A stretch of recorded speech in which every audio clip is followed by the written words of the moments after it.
Hi everyone, my name is Jordana and I'm from the UK. Thank you for this opportunity of allowing me to share part of my story of how I'm becoming the peaceful solution. From a young age, I was someone who was easily angered. Whenever I felt aggravated, frustrated or upset, I would act in a very aggressive way. I did have a sense to care for others, yet when actions wouldn't be reciprocated, it would cause me to act negatively. It's not that I would do kind things for others in order for them to do it back. It's just that I assumed that people would do kind things back. As I got older, I didn't really take other people's feelings into consideration. It's not necessarily that my aim was to hurt others.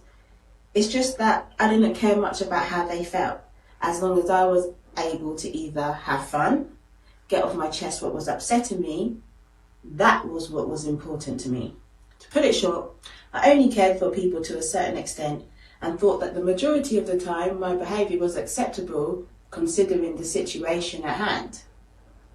That was until the peaceful solution showed me the right way. Not only has it helped me to change my life around, but it has become a strong tool in guiding me in the most important challenges of my life. Firstly, with the peaceful solution, it's helped me to identify how I work. And what I mean by that is in relation to my actions and behaviours.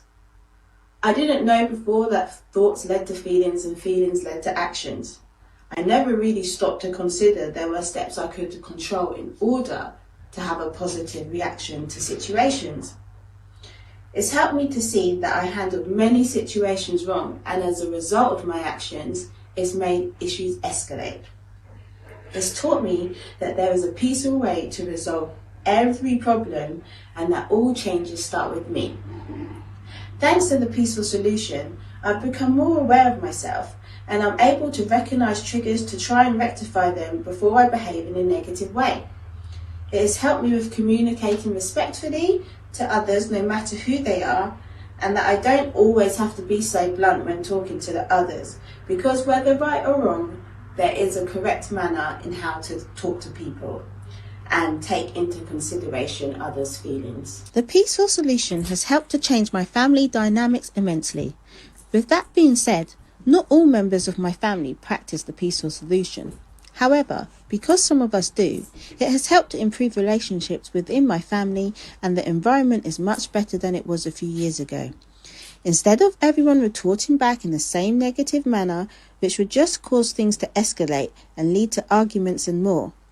Now, when one person responds in a peaceful solution way, the others have eventually over time calmed their demeanour, which makes it an easier place to live in. Also, because of the peaceful solution, when situations occur, I no longer get angry like I used to, and at those times when I do get upset, I actively try to manage my self-control by being careful of my words, my body language and tone of voice. Peaceful solution has also helped me to be able to communicate my feelings with my family better. We are all completely different. I tend to be the more laid back and straightforward one, which at times would be interpreted as not caring as much, whereas some of my family are very sensitive and expressive with their emotions, which I would at times interpret as being over the top or too much in their feelings and thinking they could rein it in a bit. These differences in our personalities would cause clashes and conflicts. However, now with learning the peaceful solution, I've accepted these differences and made the effort to listen to my family members' emotions and understand things from their point of view. Even if I don't particularly agree, I no longer dismiss their feelings, opinions to being over-emotional. Sometimes it's still hard to get along with all my family members, but I am continually working to be better and to set that positive example. In one of my friend groups, I'm the one they come to with their problems, and if there is an issue between them, I'm the one they turn to try and resolve the matter. Not long ago, there was a dispute that occurred. Before peaceful solution, I would have concluded that one of my friends was overreacting. However, thanks to the peaceful solution, I was able to explain to them that they wasn't respecting their friend's feelings, and that no matter what, whether you understand why someone has asked you to do something, you should listen to what they have asked, especially when they've explained why it's upsetting to them. When giving advice to my friends, I always try to think peaceful solution because that is the best way I know how to solve a problem. Put my best effort in to implement the peaceful solution in everything that I do. I don't do it every day in every situation, but I am working to become autonomous with it. The peaceful solution has allowed me to give myself something to measure up to see what I need to improve on and where I have improved. I'm thankful to my teachers for teaching me this wonderful program, and I'm also thankful to the friends that I get to share this with, because their stories and their determination has helped me to stay on the road of the peaceful solution. Again, I'm thankful to the wonderful teachers and the author of this book for providing me with a way to know that I need to change and giving me the solution to change my way. Thank you very much, everyone.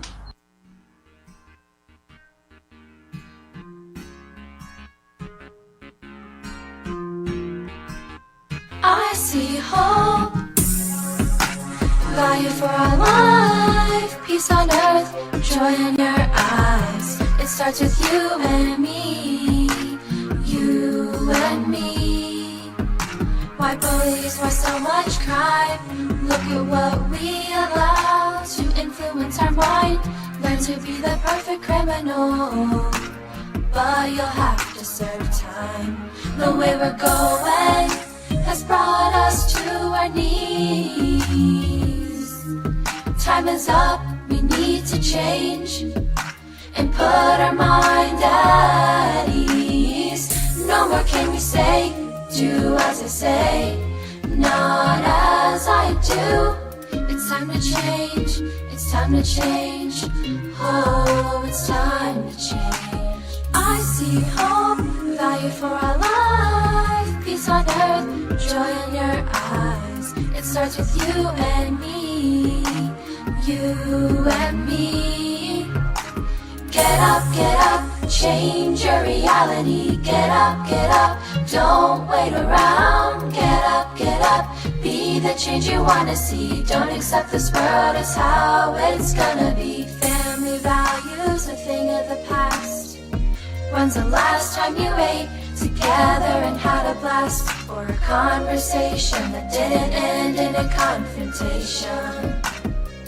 Wanna see a change before your eyes? You gotta get up, make it reality. Stop dreaming, make your dream come true. I see hope, value for our life, peace on earth, joy in your eyes. It starts with you and me, you and me.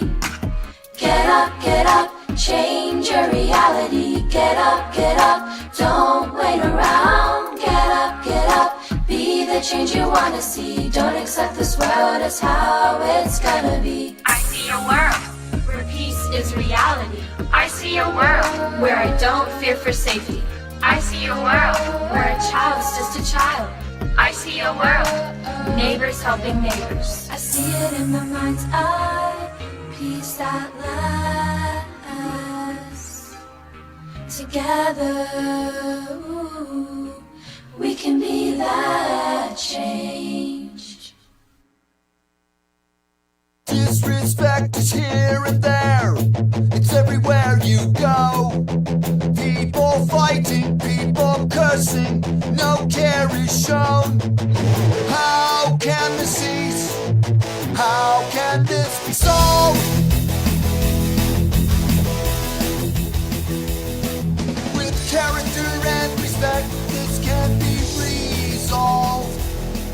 With character and respect, this can be resolved.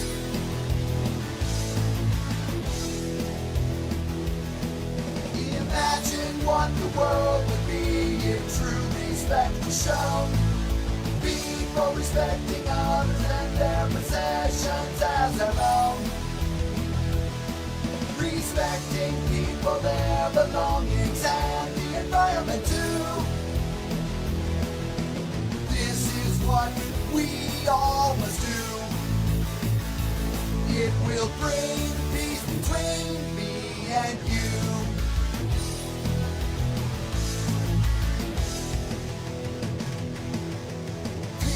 Animals and the resources which we use deserve deserve our respect and care, not our abuse.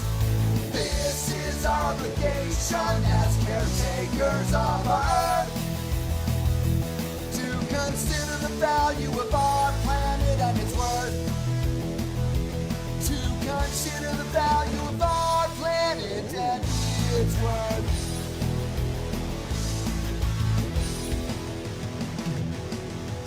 People are worthy of our esteem. How you treat others is something you should heed. Making fun of others, bringing people down. This is not the way peace will be found. This is not the way peace will be found.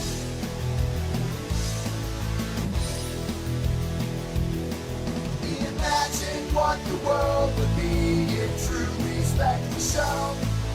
People respecting others and their possessions as their own. Respecting people, their belongings, and the environment too. This is what we all must do. It will bring peace between me and you.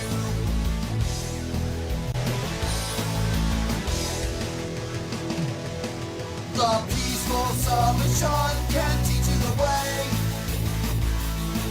Respect must be practiced each and every day. It can bring a solution to all this confusion, violence, pain, and aggression.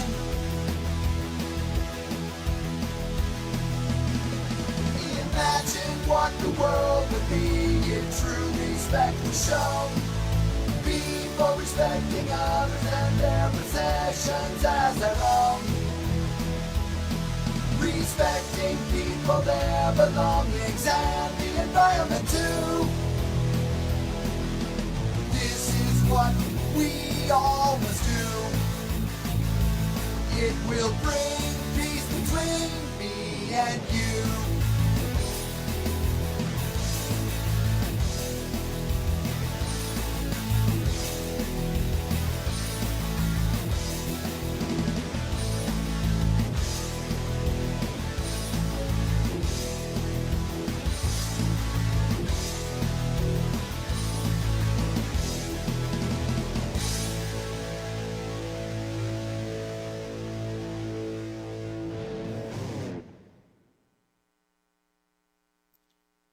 My name is Naomi, and I would like to share how the Peaceful Solution has had the most positive influence in my life in the last few years or so that I've been a student of the Peaceful Solution Character Education Program.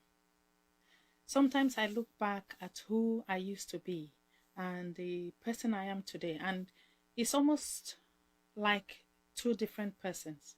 It is still me, of course. I've just grown from someone who never knew the importance, necessity even, of making moral choices to who I am today. Someone who knows that the simple act of being educated in positive moral character is the only way to peace, contentment, and the total acceptance of me as a person, warts and all.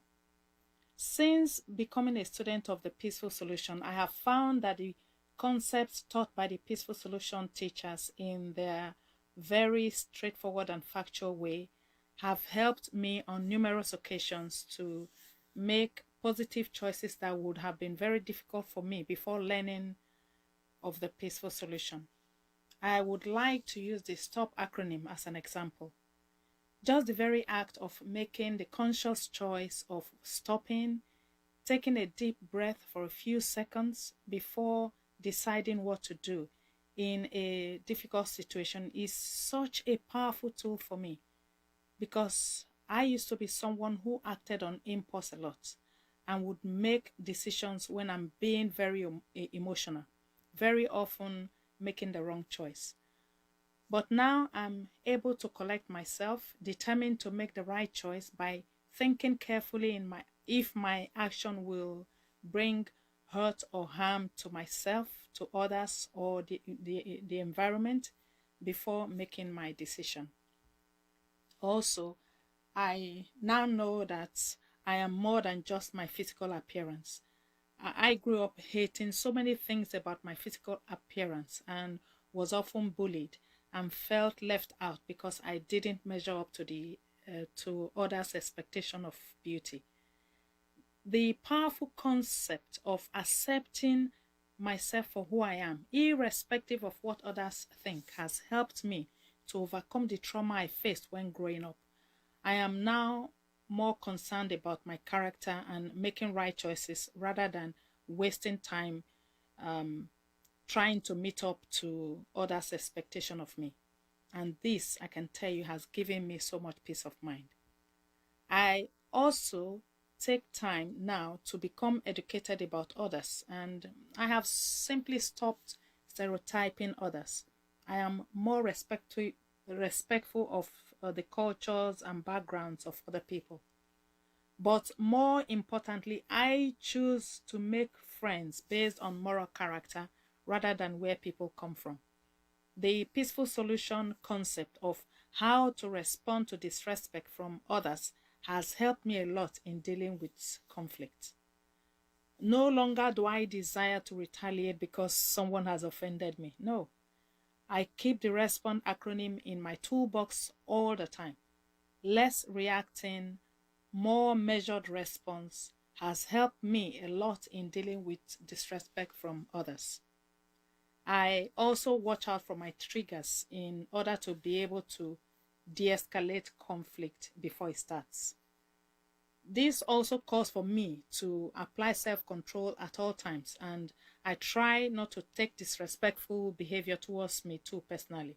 I am now more willing to give others benefit of the doubt.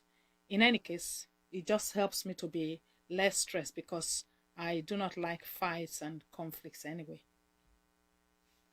I believe I'm much more compassionate towards other sentient beings because I know that we are all fellow creatures here on earth and we all have value. For example, I used to think nothing of getting my fly swatter to kill any insect or spiders that came near me. But I now recognize that, small as they are, they too were created for a purpose. So rather than kill them, I would shoo them out of my dwelling. Now, this may seem inconsequential, but it just makes me feel nice to know that I am no longer a killing machine for all the smaller creatures around me. Except for mosquitoes, of course, but I'm still learning. Also, setting my mind in advance has helped me to not be complacent when I'm out and about. It helps me to be one step ahead in making the right choices when unexpected pitfalls arise, as they often do. I am more equipped to handle situations that before the peaceful solution would have totally made me fall apart emotionally. Now I am able to step back and wait until I can handle such situations more effectively, even if it means waiting for a little while. Forgiving others. Wow. Before the peaceful solution, I will plot and scheme to get my own back at others who have in any way offended me. This was so emotionally draining, I can tell you. But when I learned from the peaceful solution that not forgiving others is like drinking poison and waiting for them to die, that woke me up real quick. Keeping malice and anger is more hurtful to me. So now I am so quick to forgive and to move on, even if they refuse to acknowledge that they have wronged me, talk less of asking for forgiveness. Now I know forgiveness is all about me and my peace of mind than it is for the other person. And I'm so thankful to the peaceful solution teachers who have helped me to see life and conflict from this perspective. Now, I could go on and on about how much positively the peaceful solution has impacted my life, but time and space will not permit me. I will say though that I know I am on the right path to being who I want to be, a person of integrity. Now, while there is still a long way to go, I can say for a fact that I have come a long way in my growth, and I am now better equipped to make positive choices using the concepts of the Peaceful Solution. And I thank you so much, the Peaceful Solution teachers, all the team. You have made such a big and positive difference in this woman's life. You honestly have. And I really do appreciate you guys. Thank you so much.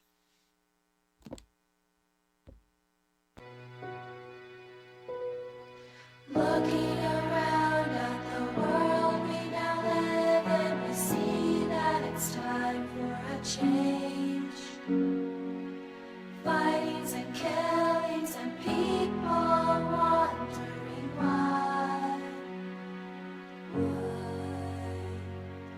Our world is heading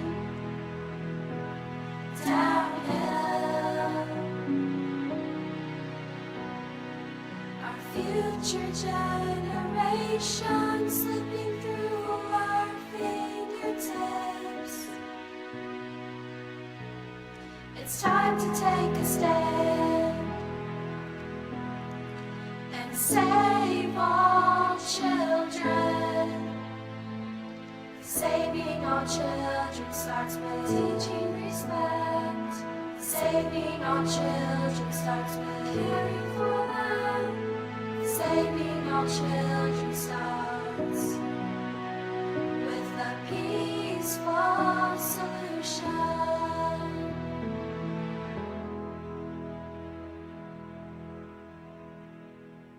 Hearing the problems our children now face stirs us to action, to re-educate in character education.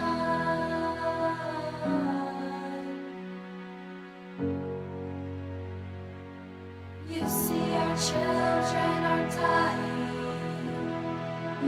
parents are crying.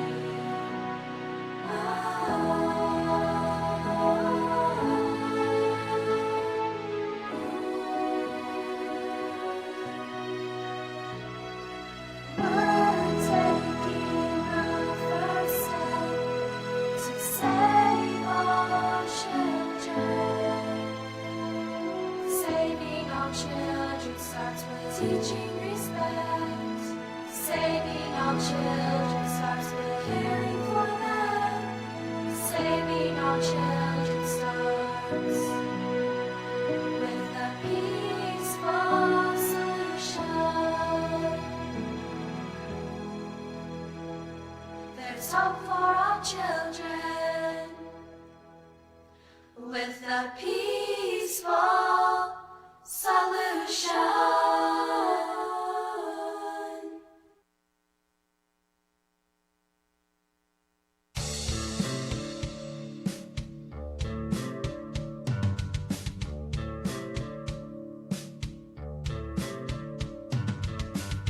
In the past, I only looked out for number one, never caring at all for those that I stepped on. Anything I wanted, I would take, living by my own rules, but it wasn't the right way.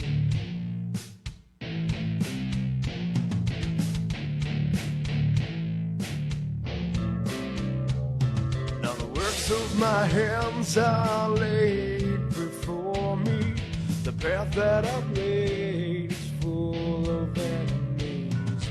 What do I have to show but all these doors that I've closed? And I lock myself inside with no peace of mind.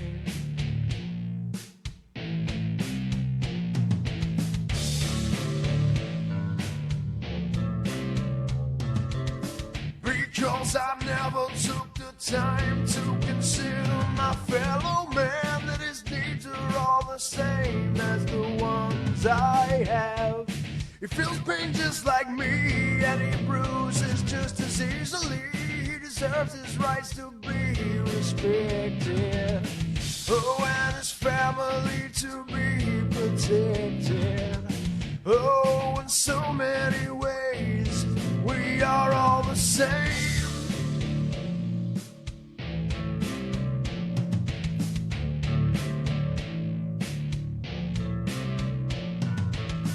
I know that the bridges I've burned can be relaid with honest hard work and the choices I made. I know that truth and honor cannot be taken, and respect and friendship must be made. It can be made.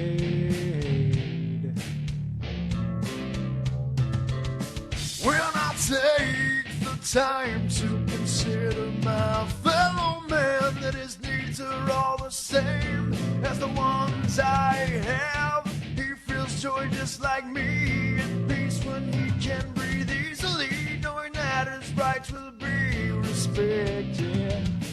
Oh, and his family will be protected. Oh, in so many ways, we are all the same. A brief experience of my Peaceful Solution Program education.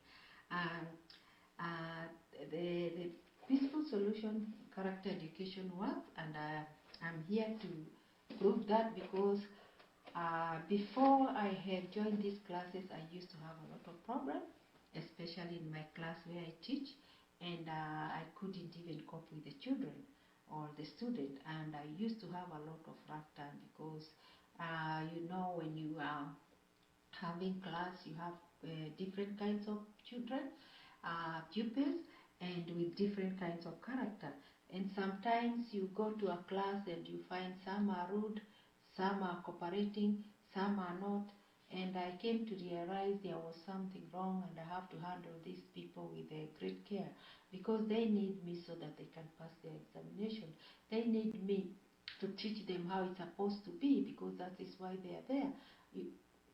Teachers are there to teach the student morals. And you see, when they come, how to approach somebody to teach moral is hard because, you know, it depends with the background of somebody. And that's why I decided to choose this school to go and study Peaceful Solution Character Education Program. And this program has really helped me because I have been studying patient, I have been studying self-control, and I have been studying respect. And those three subjects have really helped me because one thing when I learned about self-control, I realized that was the first one that was going to help me because when I have self-control, I stopped reacting to the student, reacting in a way that before, if a student just misbehaves, I'll send the person out, or I send the person for punishment, or the person will be sent home. But I realized when I send these people home, by the time they catch up, it's like I'm punishing them because they don't know. So I decided it's better I be talking to them one by one. It depends who is who. And that way, my self-control has made me help them. And now we are friends.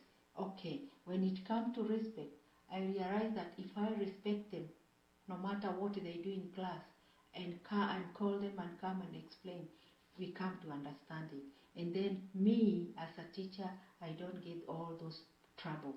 You see, trying to to stop the lesson because one child or one student is misbehaving. So I've come to have patience. Okay, continue giving the lessons, and when after the lesson, I'll call the person concerned, and then I'll remain with the person in class, and then try to talk with them. So peaceful solution works.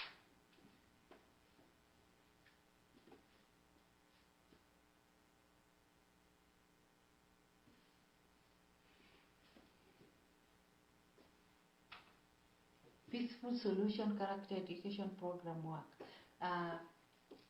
When about patient. You know, having patience is very important because sometimes these people go home, you give them an assignment to go and do, they come and they don't do.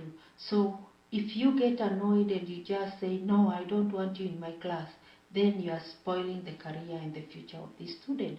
So what I did, I had to have, if I am going around to see who has finished and who has not, I'll find that maybe 2/3 of the class have not done, and then you see now you cannot just send all these people home because you remain with no class, with no people. So I decided just to ask individually, why didn't you do the homework?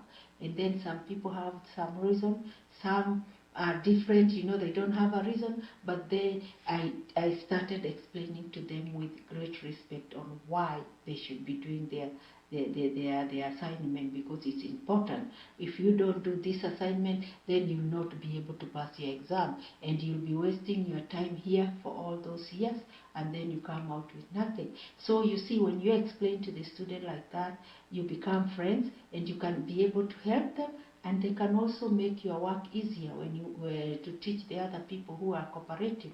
So peaceful solution character education has helped a lot, and I want to request those people who are teachers and those who are not, they can be able to look for these books. The Peaceful Solution Character Education Program, we have all kinds of series. So what you got to do is just to go online and check the Peaceful Solution School, and you can be able to ask them. We also have this for kindergarten and for even high school, and you can be able also to get some of them, and they are very beneficial both at home, both at the place of work, both at the factory, and all school or all institution. So what I want to say today is that Peaceful Solution Character Education Program works. So try to find out how you can join so that you can get help. Thank you so much.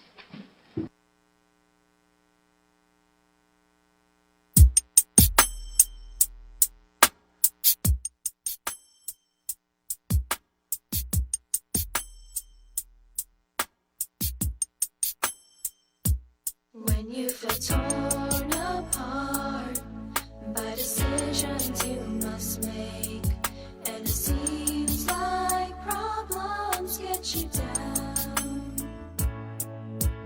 take a minute to stop and think that the consequences of our actions come around. Recognize that we ourselves can choose the way we walk along life's path, never letting pressure or influential things cause us to turn to anger than to wrath. It's our responsibility to make right choices. It's our responsibility to be steadfast. We alone are held accountable for our actions. So take your time and think before you act. Many times we see results of war. World news is always on TV. Babies wandering around without their parents, all because we act impulsively, never knowing the consequences thereof, till usually all is said and done. Where will we be if we continue like this? Generations extinct one by one. It's our responsibility to make right choices. It's our responsibility to be steadfast.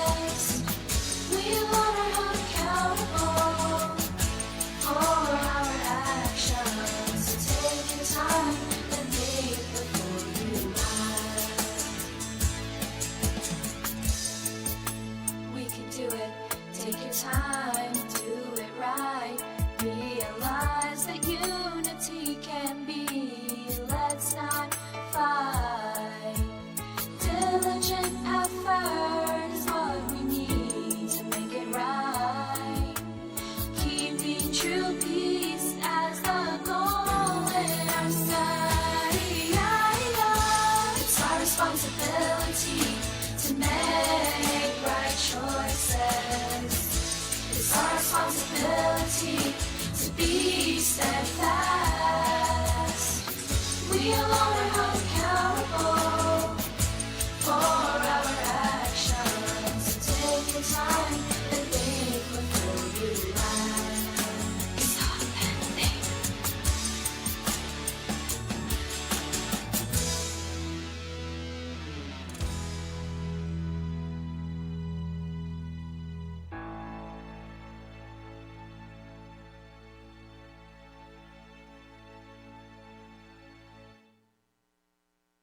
What would you like to be? They ask of me.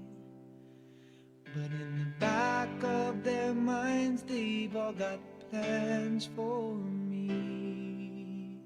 They wanna put a gun in my hand and send me off to war, to a faraway land, to kill men I've never met before.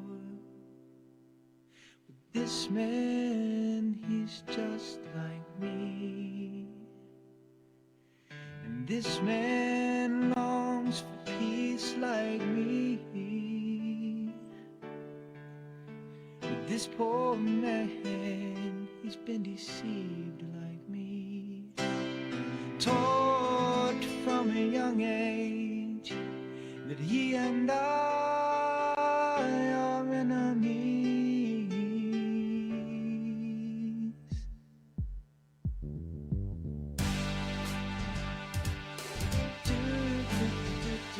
Yeah, yeah.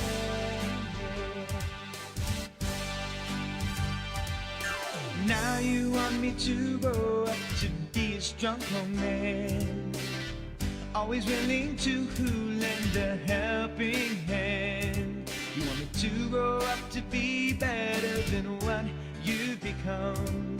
It seems that you've forgotten where it is that I come from. All my troubles and all my woes, they're all the same as yours. Your lust for crimes and all your whores, you passed them down to me and left no open doors.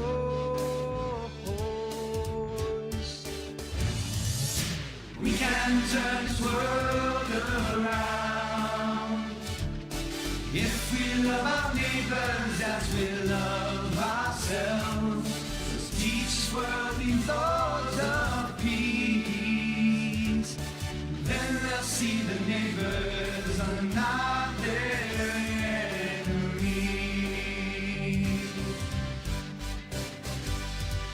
I'm amazed at all these nations teaching their children to war, following all their fathers who came and fought before. You say you've got a plan to put a weapon in my hand, but upon the peaceful solution is where I'll take my stand. This way of life doesn't have to be. The whole world can now live peacefully. They'll open up their eyes and they'll start to see the peaceful solution's the only way to peace. We can turn this world around if we love our neighbors as we love ourselves. So teach this world these laws of peace.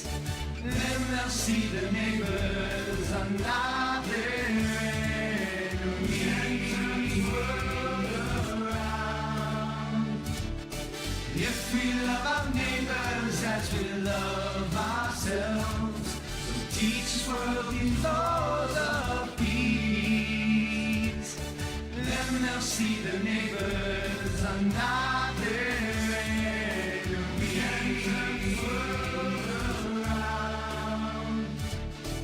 If we love our neighbors as we love ourselves, open your eyes and see. Peaceful solutions, the only way to peace. The only way to peace, yeah, yeah.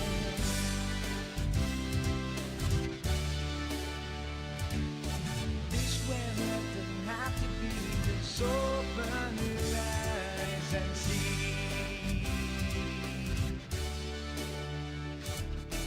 Peaceful solution, only way to peace. Peaceful solutions, only way to peace. Peaceful solutions, the only way to peace.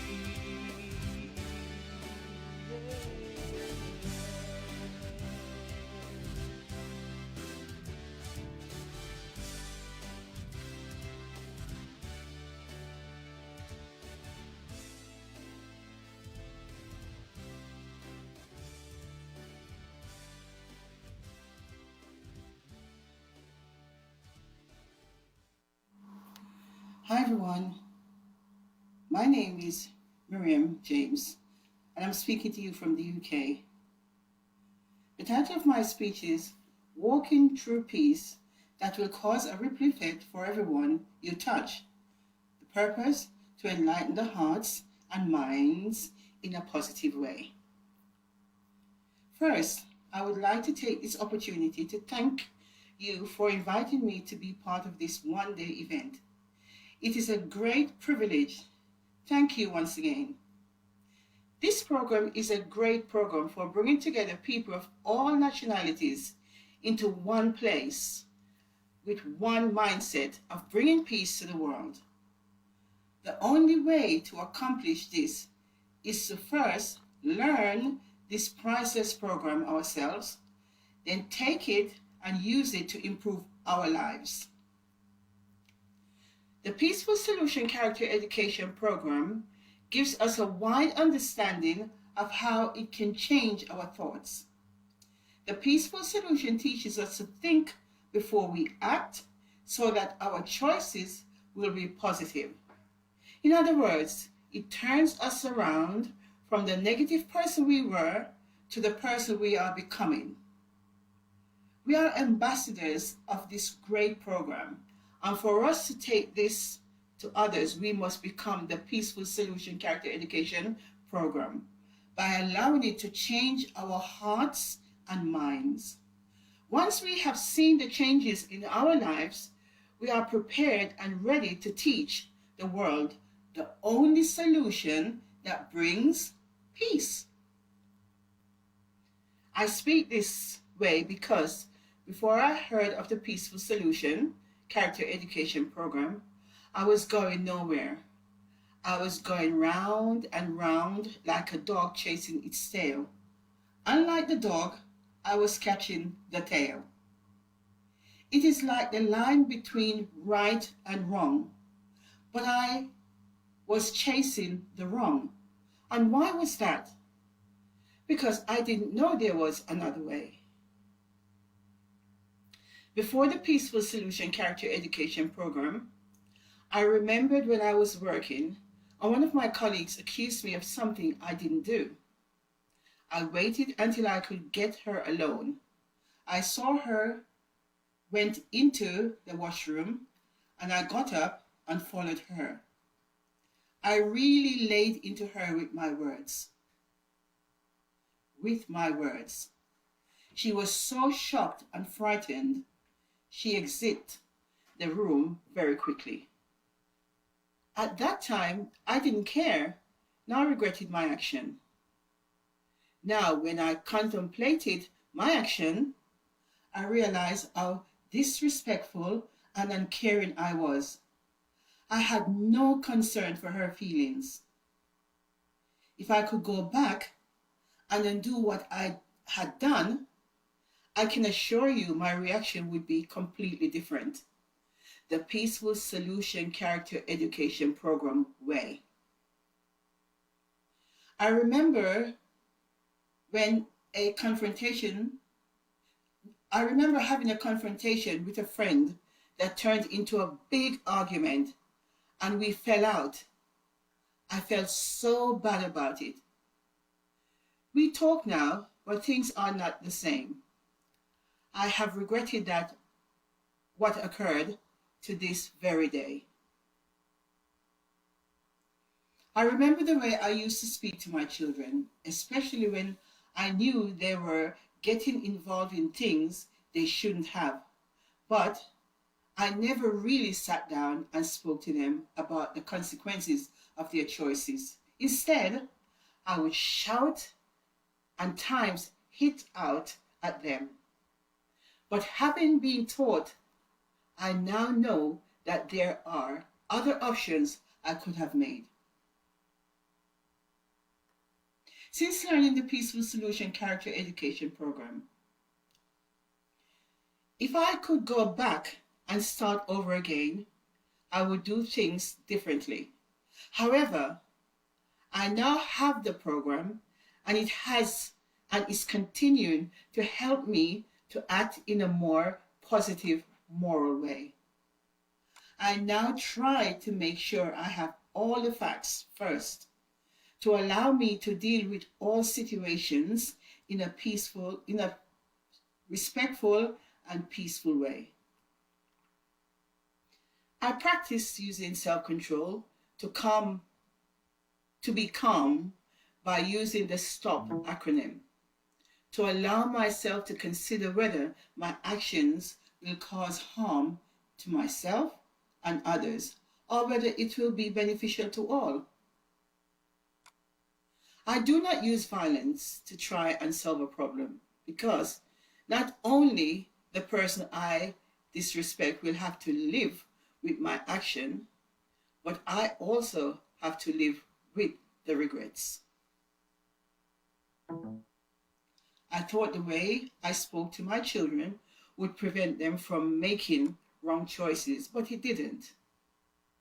But now that I know the peaceful solution, I have learned to communicate better with them. Now, instead of shouting and judging, I speak and listen to them to find out why they are making the choices they do and find a solution to help them. Whether they take the advice or not, I now know that the way I speak to them doesn't cause me to have any regrets like I did before, because now I know the peaceful solution way to approach a situation.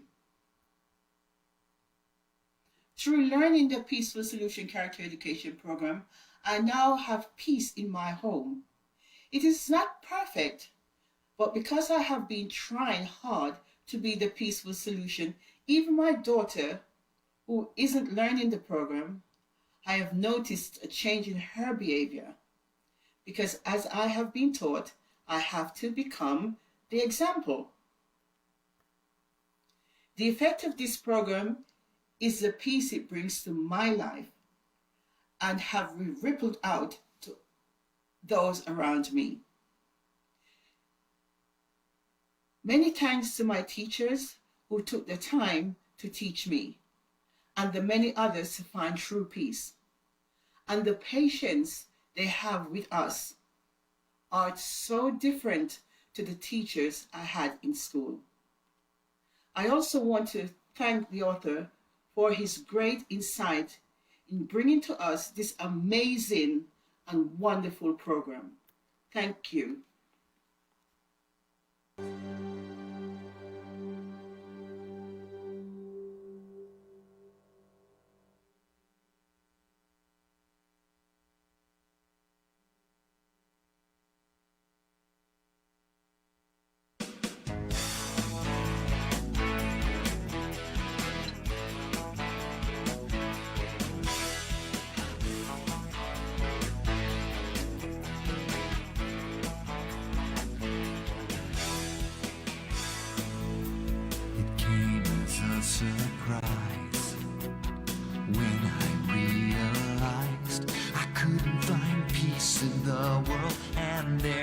there's no peace within my life.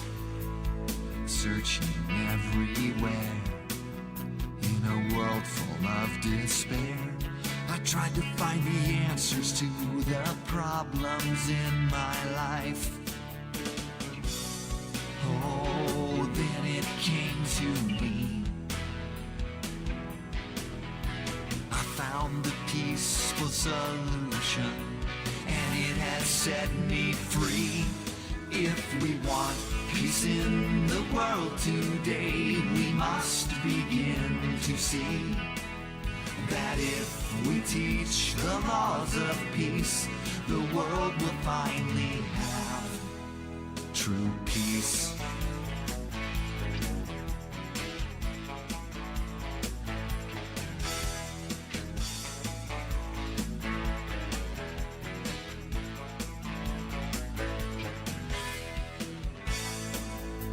It's teaching moral laws.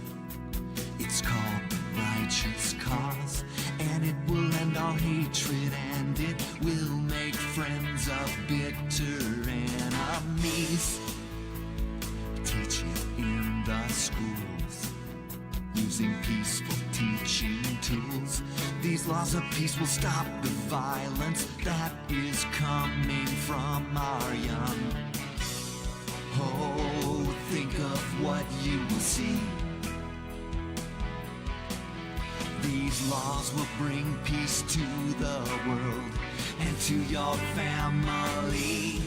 If we want peace in the world today, we must begin to see that if we teach the laws of peace, the world will finally have true peace.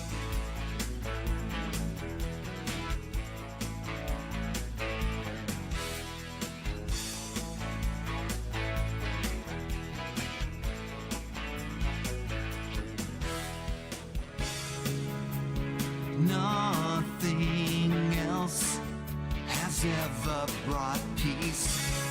Help yourself to a way of life that's guaranteed to bring peace. If we want peace in the world today, we must begin to see that if we teach the laws of peace, the world will finally have true peace. If we want peace in the world, we must begin to see that if we teach the laws of peace, the world will finally have true peace.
Get up and rise up from the ashes to build a new heart and a new mind within. That character, honesty must be instilled. We must all become a perfect friend.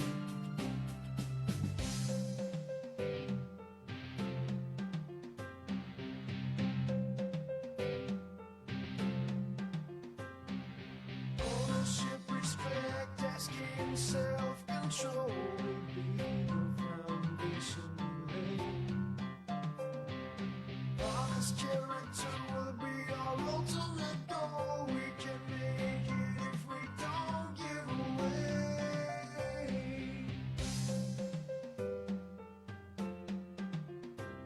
To all habits or fears or pressure from peers or frustration that we are sure to face. It's up and remember that when trouble nears, if you endure, you will win this race.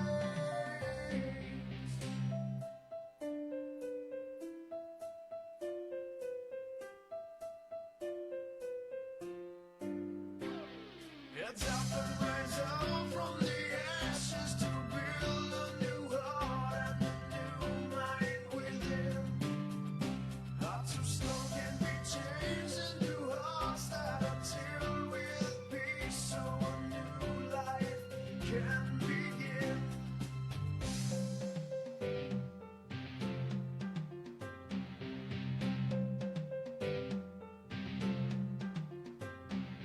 Benefits you will reap for fun.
see? Cena the Champ. Yeah. Well, y'all, why did you name yourself Cena the Champ? Did you see me like?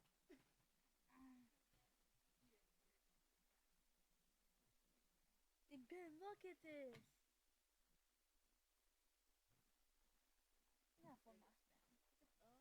Oh, it looks like guys. It looks like that dude. You remember the Yeah, but that guy has a 2012.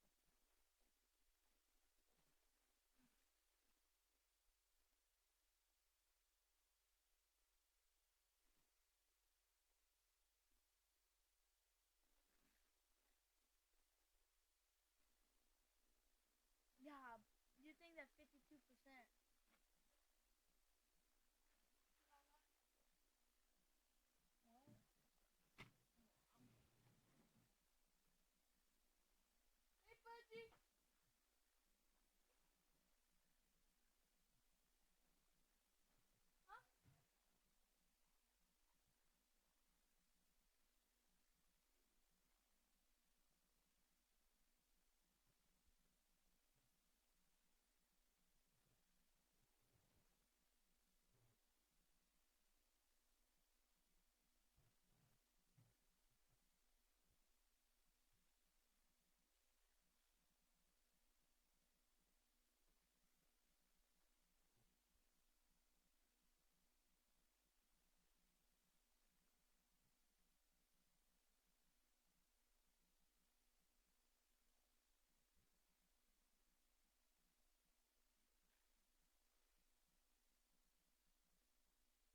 3.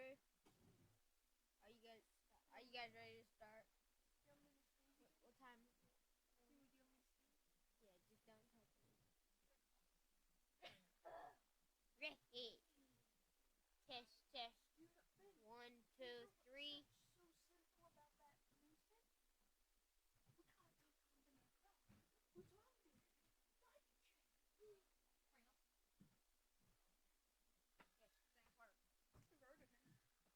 Test, test. 1, 2, 3.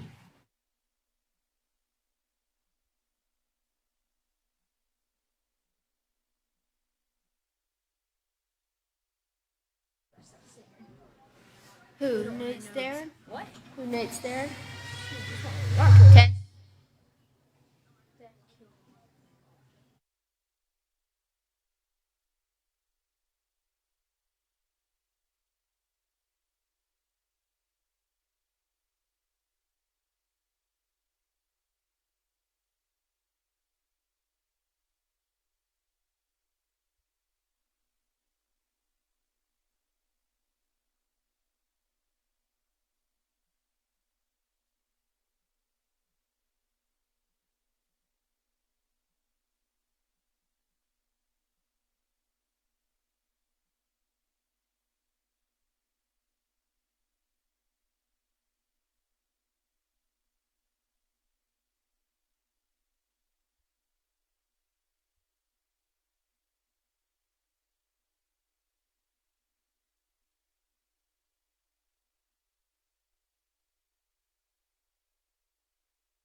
Welcome back, everyone.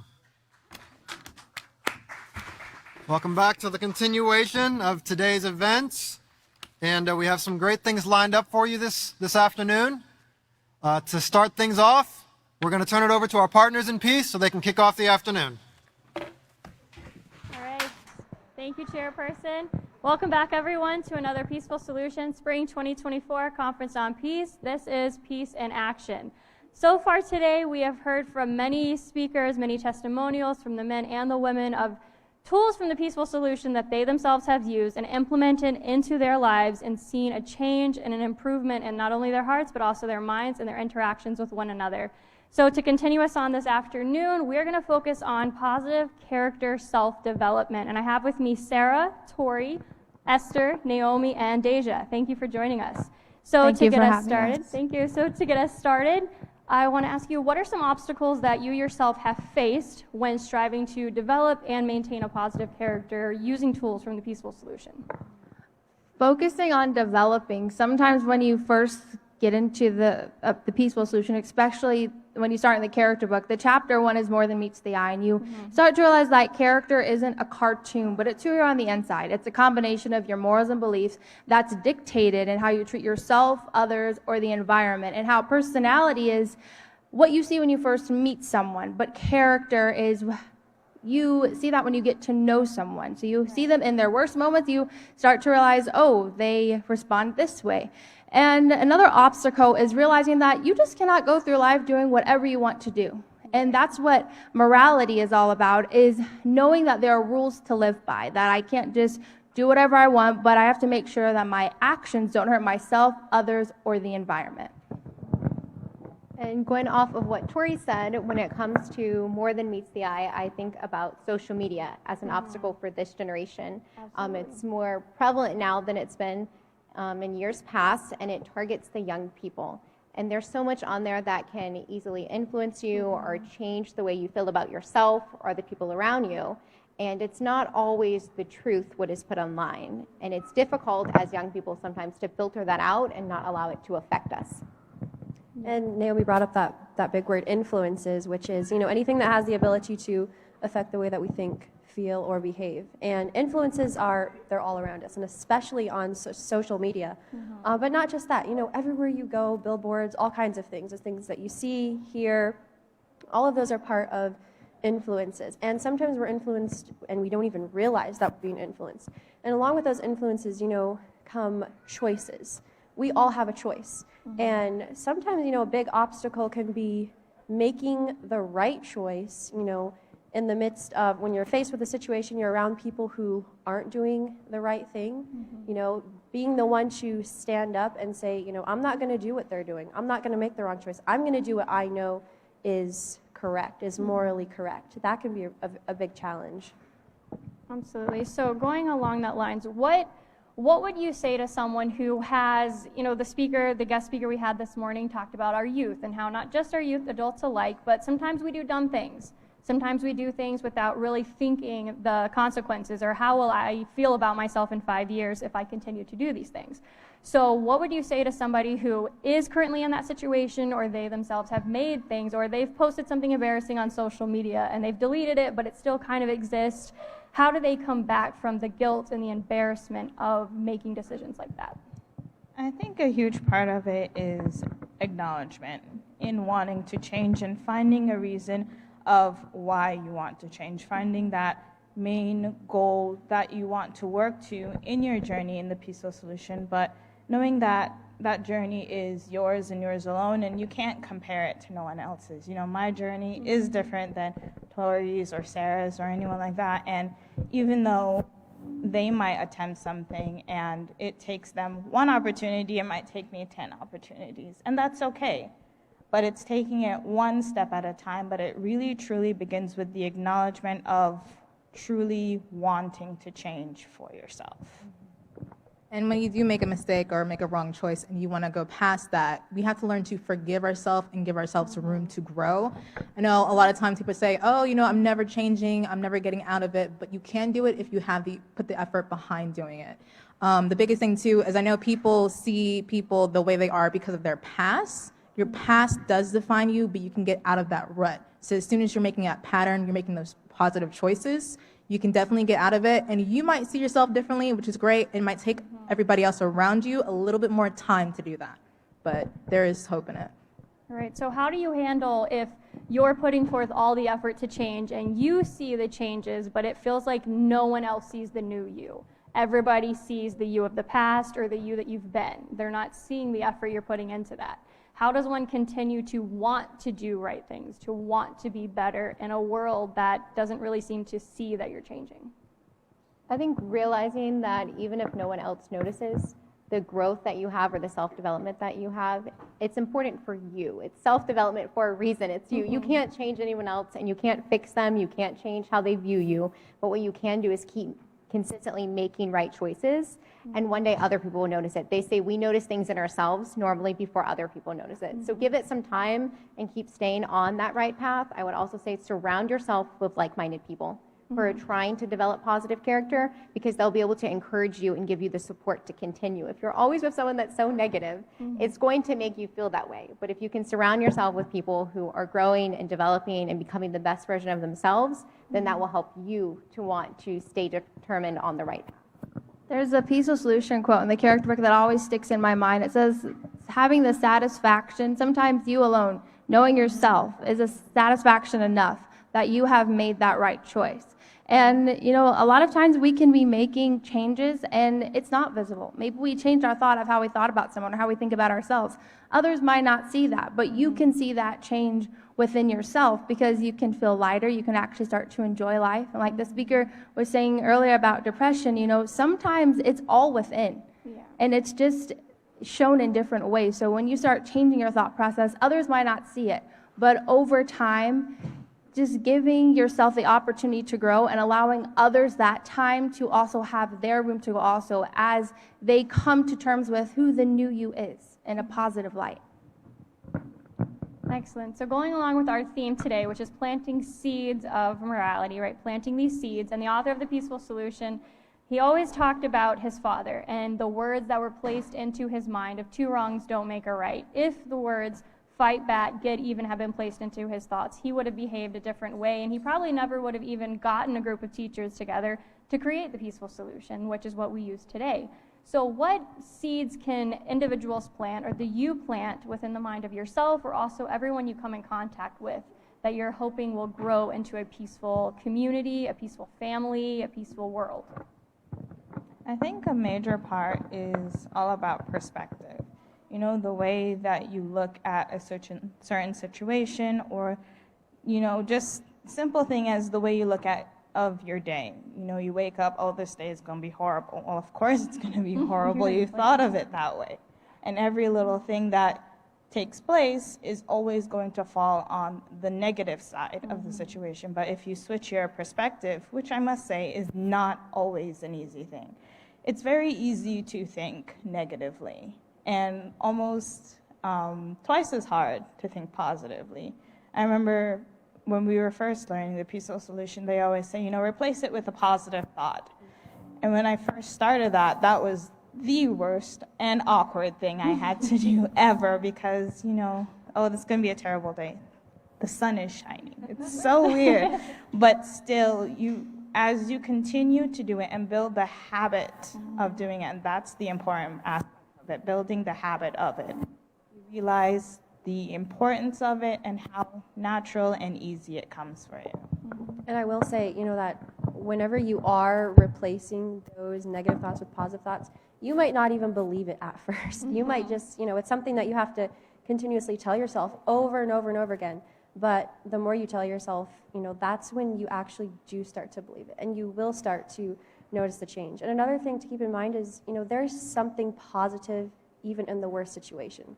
Sometimes we just have to look a lot harder to, you know, find what that is.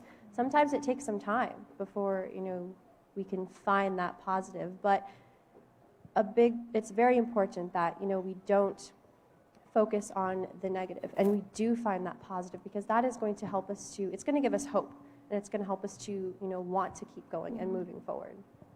And it's funny because Sarah and Deja just mentioned the positive character trait of optimism, making sure you stay positive and optimistic through anything. And with that, also thankfulness, because there's something to always be thankful for. And someone gave us a great tip earlier. She said whenever she couldn't think of how to replace that positive thought with a negative thought with a positive one, she made sure that she wrote some down, and then she kept those in her mind. And then she constantly thought of those things just in case, because there's times where, like you said, it's twice as hard. Right, so talking about this negativity, right, optimism versus pessimism. So what are some, let's help everybody replace some negative thoughts. So to sometimes to some of us, negativity comes a little more naturally than positivity. Okay, it does. Waking up, the day starts off worse, or it seems like everyone that you're working with, it seems like everything is going wrong, that you can just, have in your head, well, everybody wants it to fail, or I'm putting in all this effort and nobody else is. I'm just going to stop. Like, if I stop doing anything, then everybody will notice. So how does one replace, what are some thoughts that you have regularly, some negative thoughts that everybody might experience, and what are some replacement thoughts you can have that could redirect your day or redirect your focus or your perspective, as Deja mentioned? A negative one that I have a lot is I've had a bad day. Or if I wake up really late, everything's ruined and running wrong. So what I can replace that with is it can get better later on in the day. And usually it does. It does.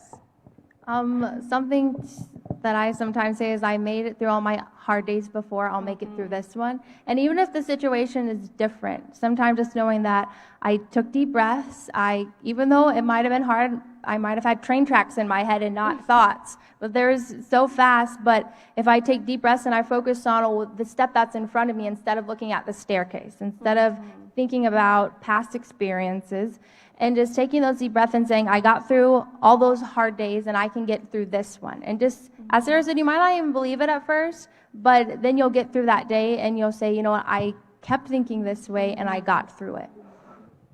And another one that really stays with me is reminding myself that many people do love me and do care for me, and it's okay to reach out and get help. If I'm having a bad day, I can go talk to someone. I don't have to just sit in my bad day all day long. Right, yes, and I know when we had talked before, everyone had mentioned having a community around you, the importance of being surrounded by people who are like-minded, people you know who have your back. So that, like Naomi said, when you're having a bad day, when you're in a negative headspace, you know that you have people who can help pick you up, who aren't going to help you lead you down that negative route, but they're going to remind you why you want to be positive. And I think another thing to remember with negative thoughts, it is just a moment. You know, I always, even just this moment, it was a busy morning, and I was saying, well, of course, it's Deja, this is going to occur. And I had to stop and say, this too shall pass, because every moment that we have does not last forever. We will have negative moments, we will have positive moments, but it is something to learn from, file away, and move forward always. And I think an aspect of the peaceful solution, I might be jumping ahead, but an aspect of the peaceful solution when it comes to thoughts is sometimes you have negative thoughts and you think, these are so scary to me, I shouldn't say them to another person. But a big aspect of the peaceful solution is realizing the trigger, like what caused me to have this thought, what led me to feel these emotions, and as a speaker earlier said before, the will to not even live, what led me to get in that place. And you have to talk about it. You have to really say, this is really what I'm feeling. You have to be honest with yourself before you can even find a solution and start even marching forward to get out of that tough situation. Yes, absolutely. And that brings me to one of the speakers this morning had mentioned how the peaceful solution doesn't shy away from difficult topics. It doesn't shy away from uncomfortable topics. And a lot of the things we see in society today, if it's uncomfortable, we turn it into a joke. So everybody laughs it off. Somebody says a dark humor, somebody says something negative, and we laugh it off and say, oh, that's just them, and we move on. But it's not until something bad occurs that we start to question, well, were they serious? Were they real? Is that something that's actually a problem? So what are some things or some tools that you've learned from the peaceful solution that, can help your average everyday person? Because we see major problems in the world today. We have global war, we have famine, we have starvation, we have bullying, we have suicide, we have abortions, we have huge topics. So what is something that your everyday average person can be doing to start to make a change for the better in their lives, even if it starts within their mind? I would say that it really starts with, like you said, in our minds, our thoughts. And realizing that, yes, we have a big problem on our hands, but we can't control everyone in society. In fact, we only can control one person, and that's ourselves. So, looking at ourselves and saying, okay, what can I do? What choice can I make to better the situation? How can, I within my life help to, make a difference? And the thing is, whenever we look at ourselves and start evaluating ourselves and make a right choice, then that actually ripples out and it helps other people. Because our choices don't just affect us, they affect other people. Right. So it will ripple outward, and that's how, it begins to help others, is when you really start with yourself. And I like that you mentioned starting with yourself, because I know we talk a lot about positive leadership, and the leader isn't, okay, someone nominated you for a job or you're, manager over whatever. It starts, like she said, one choice at a time, but understanding that your choices and your actions can ripple out to others. So it might be very small. It might be you greeting someone very warmly, you respecting people that you come across. That environment that you put around yourself, that you're building, will ripple out to others. And we can see that other people around you will say, okay, maybe everyone's not that way. I've had a lot of customers come through, and number one thing when salespersons, it's smile, talk, engage. That's the number one thing. And I've had someone, stop me, and they were like, we need more people like you. I've never had such a kind person come up to me and talk to me and actually help me. Everybody is fast-paced. So slowing down and realizing that we're all human beings, that we all need respect, and that everyone actually deserves some time, that can definitely help. And just to be funny, I think that is true. Sometimes we can go in stores and not see one associate. Yes. But in the thoughts and talking about the thoughts, the STOP acronym is something that is like all over in the self-control book. And to stop, think, consider options, and proceed with the right choice. And one of the instructors of the Peaceful Solution, when they were teaching on Facebook Live, they said, when you're considering your options, an option is never a negative option. So it's like, am I going to be kind, or am I going to hit this person? A negative option is not an option that you're thinking of. And in proceeding with the choice that is moral, that is acceptable, and that's not going to hurt yourself, others, or the environment, and abides by the rules. And so going from there, I kind of made this thing in my mind where it's like the no option policy. So using, what the speaker said before about depression and, the will to not live, not letting that be an option. So when you're in that tough place, the option to give up is not there. So what can I do? So just putting in your mind, okay, the option is, whether to go to school or not go to school. Well, the option is not going to school is not an option. So what can I put in my mind to make me want to go there? Right. So only putting positive things in your mind can help you in making what you optional to. Like negative things are going to hurt myself, others, the environment is not an option. So then what can I do instead? Yes, and I like that, the no option policy, right? If it's not positive, it's not moral, if it's not beneficial to everyone, it is not an option. So while we wrap up here, what is one thing that you would like to leave in the mind of anyone who's watching or who might be tuning into the Peaceful Solution for the very first time? What is one thing you would like to leave them with, or to encourage them in striving to develop a positive character? Because we know, as was mentioned, the first time you hear about Peaceful Solution, you take a look at your life and you realize everything needs to change, and you close the book and you say, not today. So for someone who might be feeling overwhelmed, what would you say that they need to have to start or to continue going? I would say first, be willing to learn and realize that as you go through the books, you're going to face a lot of vulnerable parts about yourself. You're going to learn a lot of things that you went through in life that you may not even realize they're under that label. Mm-hmm. But no, when you get into the Peaceful Solution, the main thing, one of the best things about the Peaceful Solution is that it's free.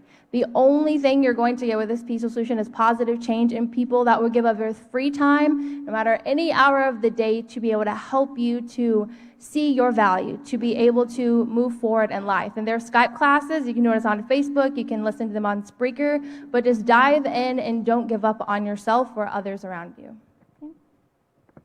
I'm going to add with that to remember to take baby steps, because like you said, you open it up and you see everything's wrong with you. It's very overwhelming. Mm-hmm. So you just want to make yourself, Peace Solution helps you to be organized. It helps you to make plans, make goals. So I'm going to tell you is figure out what you want to change, write a list down, okay? Mm-hmm. That you can tell you putting it on paper makes you more accountable for it. So write a list, go through once a week or, once a month. Check something off that list, mm-hmm. and you will be surprised. And for me, it was a positive character trait that I wanted to add to my positive character. So it was patience. So for the month, it was just to be patient with everyone. But I was adding that along with all the rest of them mm-hmm. as well. So it takes some time, but make a goal and go for it, and you'll definitely see the change. I was going to add to that too, that if you want to see results, the important thing to remember is you have to be consistent. And you have to, no matter what occurs, no matter even if you make a mistake and mess up, you have to come back from that and say, no, I'm going to try harder next time. I'm going to be consistent, because when you are consistent, then you do see those positive habits start to form, and you do see the change in your life. And you also have to be patient, like Esther just said. Have that patience with yourself and realize that you will make mistakes, you will mess up along the way, but forgive yourself and be able to, move on and use it as something to learn from and grow from. I think reminding yourself that each day is a new opportunity to make your world a better place, and you can start brand new. No matter what occurred yesterday, you can try today to make it the best. Just real quick, I would like to reiterate about the not giving up, because it is not easy. Life is not easy, and sometimes it's really hard, it's really depressing, but it is just a moment. But to never give up and to just keep going no matter what. All right, excellent. Thank you all for joining us. Thank you all for discussing with us and to sharing your personal journey with us. And to everyone who is watching online, thank you for joining in with us. And remember that you can't change the world all at once, but you can change the world for one person, even if that one person starts with you. I thank you all for welcoming us here and joining us. And now we'd like to turn it back over to our partners in peace.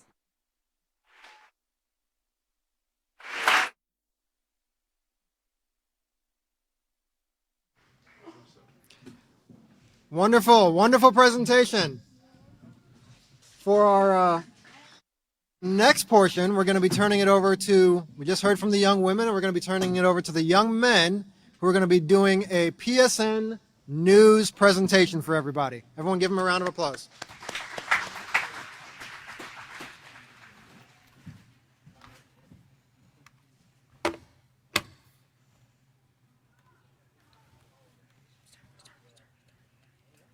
Hello everyone, I'm Yab Heiler. And I'm Ben Alexander. This is the Peaceful Solution News Network. What a rainy season we have had, would you not agree, Ben?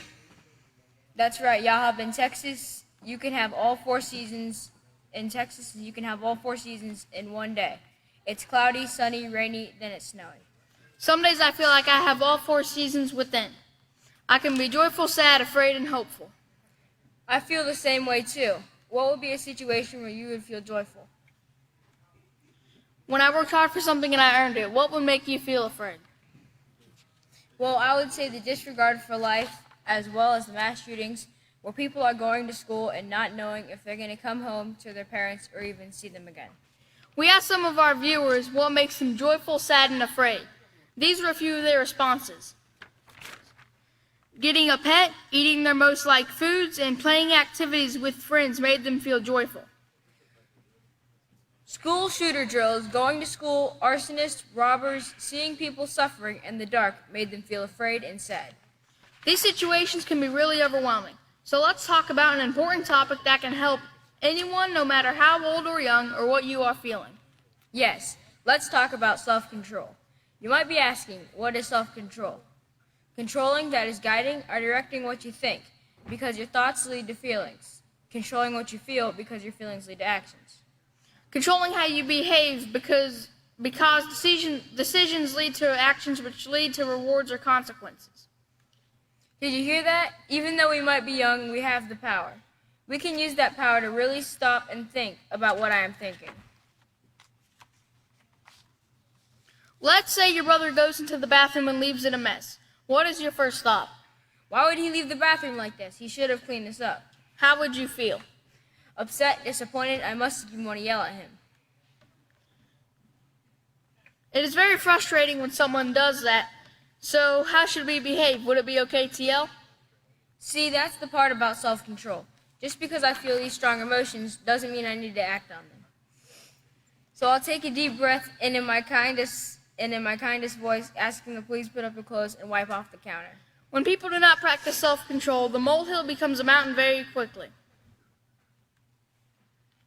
We can clearly see today that self-control is not being used. For example, on the news, when we see a group of Hamas attack Israel and Israel retaliated and struck back. Now thousands of innocent people are being killed, thousands are injured, and they have little food and water daily to keep them alive. You might be asking yourself, what can I do? That's all the way on the other side of the world. How does that affect me? Well, Ben, think back to that bathroom situation with your brother. It all starts with the thought. That's right, Yahab. Just like when I see something laying on the floor or notice someone spilled something, do I take the initiative to clean it up or do I yell at others? Well, I didn't make the mess, so why do I have to clean it up? Exactly. In the same way, we might not be the one who started the war, but we can bring war and chaos into our lives when we lash out and do not consider carefully what we say. And how we say it, too. That brings us to a very simple tool we like to call the STOP acronym. Stop acronym. Stop, think, options, proceed with the right choice. Our options should never be one that would cause hurt or harm to anyone or anything. That is why we must be aware of what we watch and what we spend our time doing. We like to call those influences. They can both be positive and negative. That's right. Remember what we said in the beginning. We have the power to make choices every day. Knowledge is power. Once we know better, we're obligated to do better. We have the ability to choose how we behave and treat others. We also have the ability to not allow others' choices to cause us to lose our self-control. Thank you for joining us today. On the Peaceful Solution News Network. I am Yahab. And I'm Ben. More solutions on the way.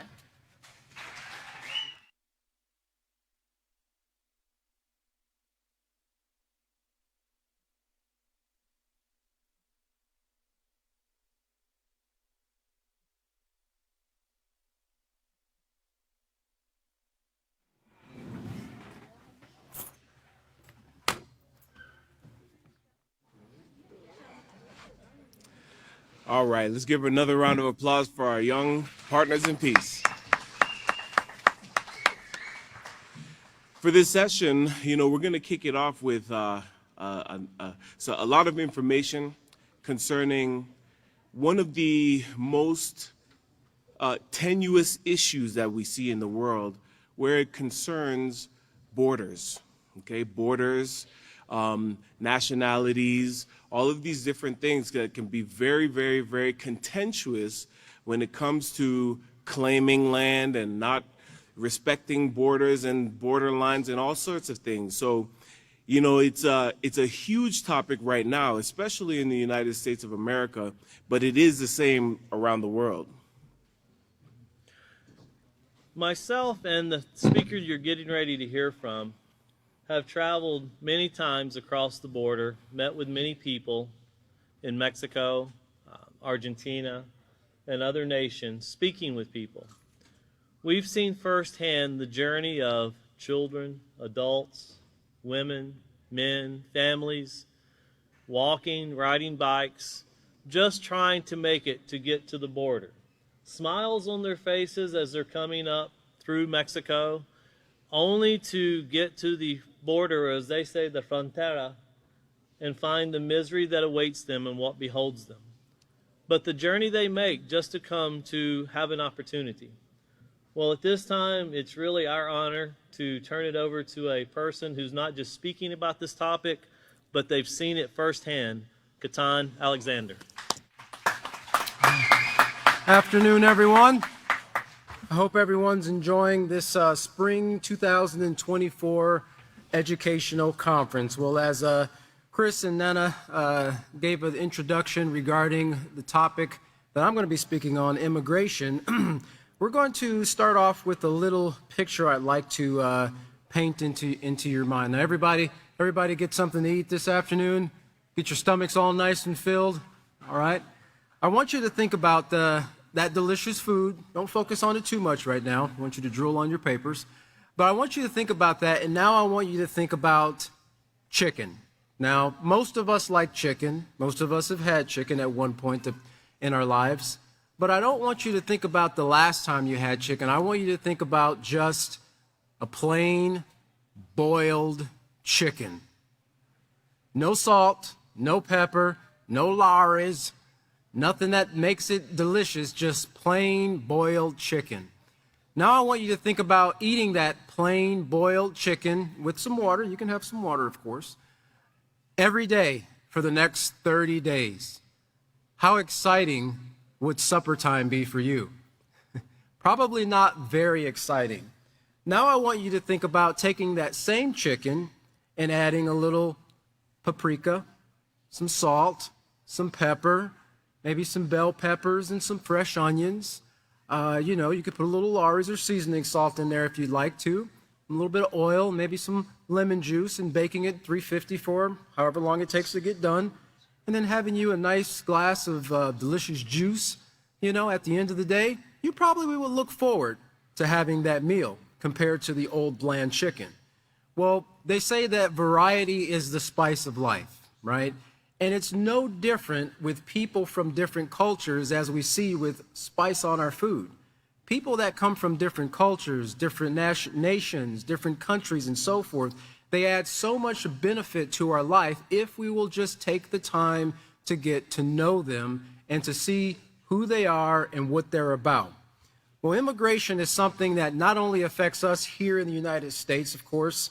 It's something that takes place all over the world. People have been moving from one place to another for thousands of years, but it's become a topic of concern for a lot of people. But those same people don't realize that the very country that they live in, specifically the United States here, I'm going to kind of stay focused in the United States for a while, was founded and built on immigrants, people immigrating from different places. In fact, from the Brookings Institute, from Brookings.edu, they did a study and they said immigration is the foundation of America. No other nation has as large an immigration population as does the United States. With the important exception of those descended from native peoples and/or enslaved Africans, few people in this country cannot trace at least part of their ancestry to an immigrant either recently or centuries ago. So pretty much it's saying that all of us come from somewhere else. And they used to call the United States the great melting pot of the world. Now they call it the salad, the kaleidoscope, and so forth, because many different people have come here, but they've also been able to hold on to many different of their values and their cultures. Well, the title of my presentation today is Immigration, a Move Towards a Better, More Peaceful Life. From the UN.org, according to the Population Division of the United Nations Department of Economic and Social Affairs, as of July 1st, 2020, the global number of international immigrants was estimated to be 281 million people currently, constantly moving from one place to another.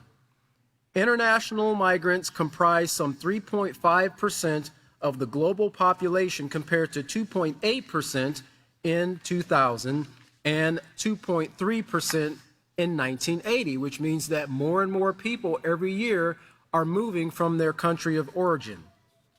So the question is, why is it that people immigrate? Why do people make the decision to pick up their family, everything they've known, their ancestry, not their ancestry, but the life that they've been passed down from one generation to the next, and decide to just move to another place, move to another country?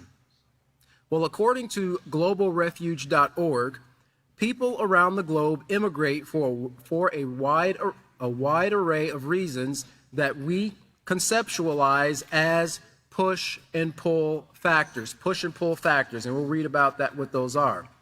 Push and pull factors are reasons that compel or push people to leave the area of where they reside and settle someplace else.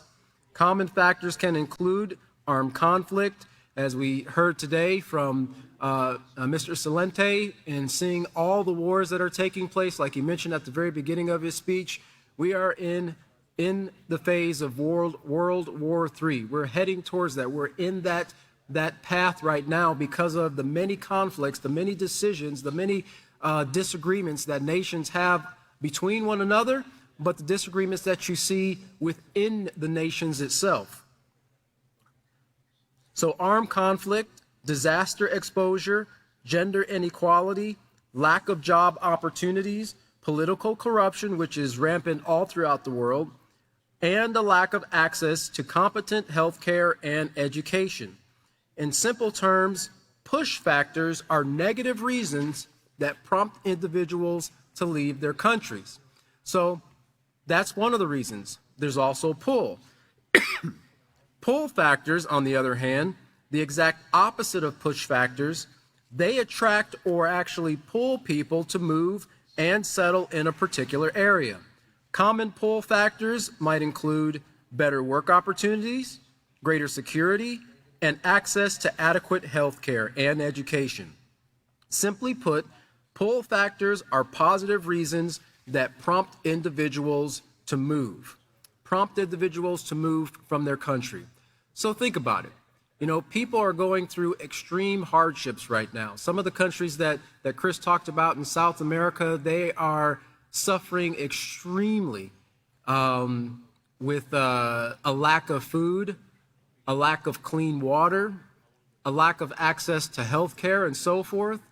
They can't really hardly grow any food. They can't even afford, in some cases, the seed to plant to grow the food, right? And so they're forced to look for a better way of living for themselves and their family. People will tend to do what they need to do to survive.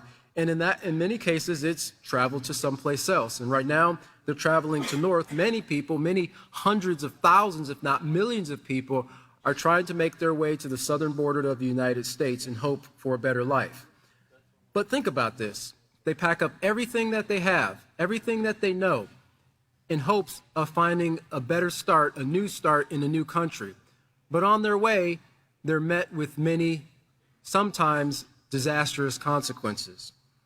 According to the mental health and humaninfo.org, an estimated 60 to 80% of female migrants, now that's 226,200 to 301,600 from Central America, are sexually assaulted on their journey. And perpetrators often act with impunity. That is, there's no consequence for them. Now think about this. You have your wife or your daughter or your sister or your mom or anybody else in your family who is leaving to make a better life for themselves, and they're abused on the way up there. Mexico's government said Friday over 2,000 immigrants were kidnapped and smuggled by smuggling gangs and drug cartels last year as authorities mounted a successful search for 10 Colombians abducted in northern Mexico this week. And then also, Mexico's National Immigration Agency said authorities had freed 2,115 migrants of all nationalities kidnapped by gangs in 2022. So these are just some of the things that the people who are trying to look for a better life are suffering. Again, for the various push reasons that have pushed them out of their countries, okay? And some pull as well. But imagine finally going through all of that difficulty and making it to the land that you're seeking to plant new roots, whether it's the United States or any place else. I want you to take a look at a video from a young lady's perspective of what she experienced when her mother and her father uprooted to move to the United States for a better life, and some of the hardships that they experienced. But also I want you to notice the determination in her heart and mind despite those difficulties that they experienced on their way here, and once they actually did get here to the United States. If you can play video 1, please.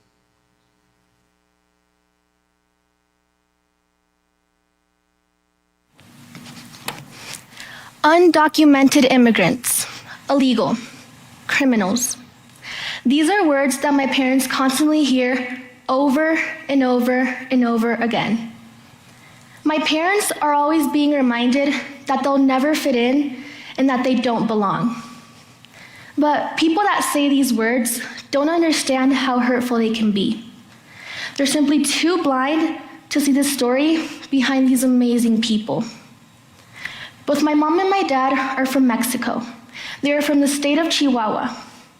My dad was born in a big city called Parral, and my mom was born in a small town called Huejotitan. My parents had the best childhood ever. Even though they had to work every day in the fields with the burning rays of the sun, they had everything they needed. They had family and love. My dad grew up with 6 siblings. 4 were male and 2 were female. My mom grew up with 7 siblings. All of them were girls. My parents always tell me stories of how the weirdest things made them happy, such as playing in the river with teacups or making their own dolls out of sticks. They tell me how these things always made them smile and appreciate everything they had in life. But unfortunately, at about age 18, they were forced to leave. They were forced to leave because they could only afford to put one meal on the table each day. They were forced to leave because they only had one pair of shoes. They were forced to leave to a new place where people like them would be treated differently. My parents left their house, their friends, and their childhood. My mom crossed the border with proper documentation and had no problems with Border Patrol. But recently, I learned about the painful story of how my dad had crossed. My dad crossed the border with his brother, my uncle. They left their house, their parents, and they said bye to their love. My dad's journey was long and rough. They had many stops and stayed at numerous hotels.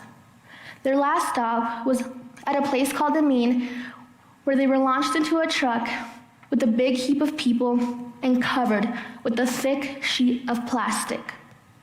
My dad nearly suffocated, but he had a vision. He had a vision of happiness in the future, and he knew that this happiness would only be obtained with sacrifices. About 7,216 people have died trying to cross the border between 1998 and 2017. Yet my parents still made the choice to cross the border that separates wealthy from poor. This is the story behind my wonderful parents, the story that people never hear, the story that tells others how many sacrifices they've made. But my parents have not stopped working. My mom works cleaning houses, and every day I see her come home with her knees bruised from kneeling down and cleaning the bathroom floors. Yet, she still manages to help us with our homework and put a really, really good Mexican flavor on our table, such as arroz y frijoles. My dad works in hotels. He makes sure that everything is working correctly in every room. He hurts his hands and his legs trying to fix a broken pipe or repairing a sink. I never get to see my dad, but I know that he sacrifices his afternoons in order to give us opportunities he was never given. These are the sacrifices my parents constantly make for me and my sister. These sacrifices are the reason why we can have food on our table 3 times a day and have enough money to buy ourselves some clothes. These sacrifices are the reason why I am here. They are the reason why I have the courage and strength to stand here and tell you their story. Yet, some people still have the nerve to call these so-called criminals lazy and even say that they steal jobs. Others still discriminate and make stereotypes about mi gente. My people deserve better because they have earned their stay here and they have earned their respect. They deserve more acknowledgement. Mi familia merece estar aquí porque ellos se han ganado su permanencia en este país. My family deserves to be here. They have earned their stay here. My mom always tells me that she wants me to grow up and have a good job instead of cleaning houses like she does. I have promised her that that dream she has for me will come true, and that I will never stop until I pay off all the sacrifices my parents have made for me. I will try my best to earn scholarships and get good grades in school. I will try my best to make my parents proud of their little princesa. When I get to see my parents in a house, retired, and enjoying life, that's when I'll know that all their sacrifices have been worth something. That's when I'll know when my goal has been met. I dream of graduating high school and college. I dream of being a successful immigration lawyer. I dream of having a good life. I will be many things in this world, but one thing I won't be is a disappointment to my parents. My people, mi gente, mi familia, should not be discriminated. They work hard for what they want and they fight for a better future. My parents are the perfect example of this, and I appreciate them for their hard work and their commitment to make my life better. Thank you. So you can see from her perspective, and she's just one of many, the difficulties that those who migrate to the United States, and of course, like I said before, it's not just the United States, experience. But of course, with a positive attitude and determination, you can accomplish anything despite those difficulties. Moving along here, according to the Pew Research, Americans are more likely to say that immigrants to the United States are making Americans' society better than making it worse. So it's not all doom and gloom. It's only about 37% that think that it's not, and 16% are kind of neutral. According to a survey, this plurality of Americans, 45% say that immigrants coming to the United States make American society better in the long run. In fact, many of the Fortune 500 companies that exist in the United States today were started by people who migrated to the United States from another country. This next video is going to be an example of that, and take notice of how this person, had a dream and focused on that dream, and then took the steps to make it a reality, and how many people's lives he affected in a positive way as a result of it. Let's look at video 2.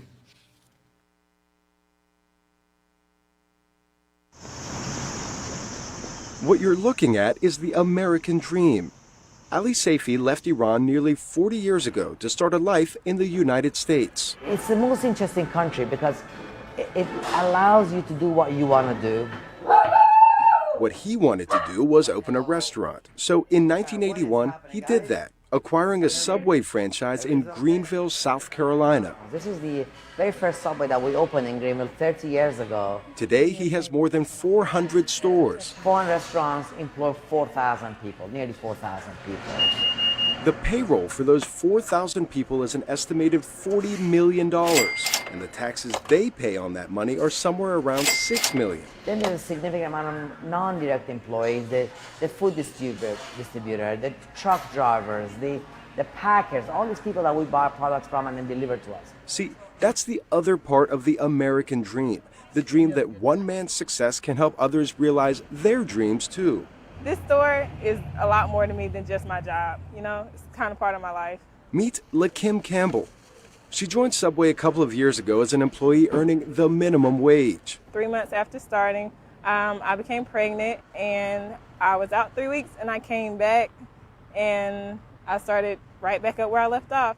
Campbell worked her way up to a manager's job. And with management came benefits like paid vacations, sick days, and health care. It was really great for me, just because to be able to get insurance, to be able to go to the doctor whenever I need to, and not whenever I can afford to. And not just for Campbell, but health benefits for her newborn child and a roof over both of their heads. Now multiply that by 4,000, and that's the type of impact this one man has. But not every shop Ali Saifi opens is a financial success. He was willing to take a chance on a restaurant that perhaps profits were going to take a second place to people. So That's Crystal Hardesty, the Regional Marketing Director for Goodwill Industries. It's a nonprofit organization that trains people for low-paying, entry-level jobs.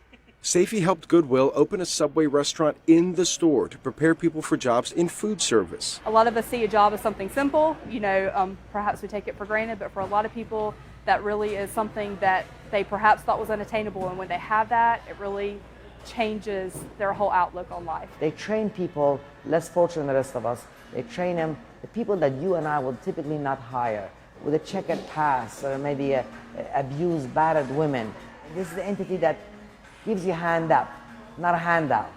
During its 2012 fiscal year, the Greenville Goodwill helped find jobs for nearly 7,300 people. People who might otherwise have depended on taxpayer-funded assistance programs.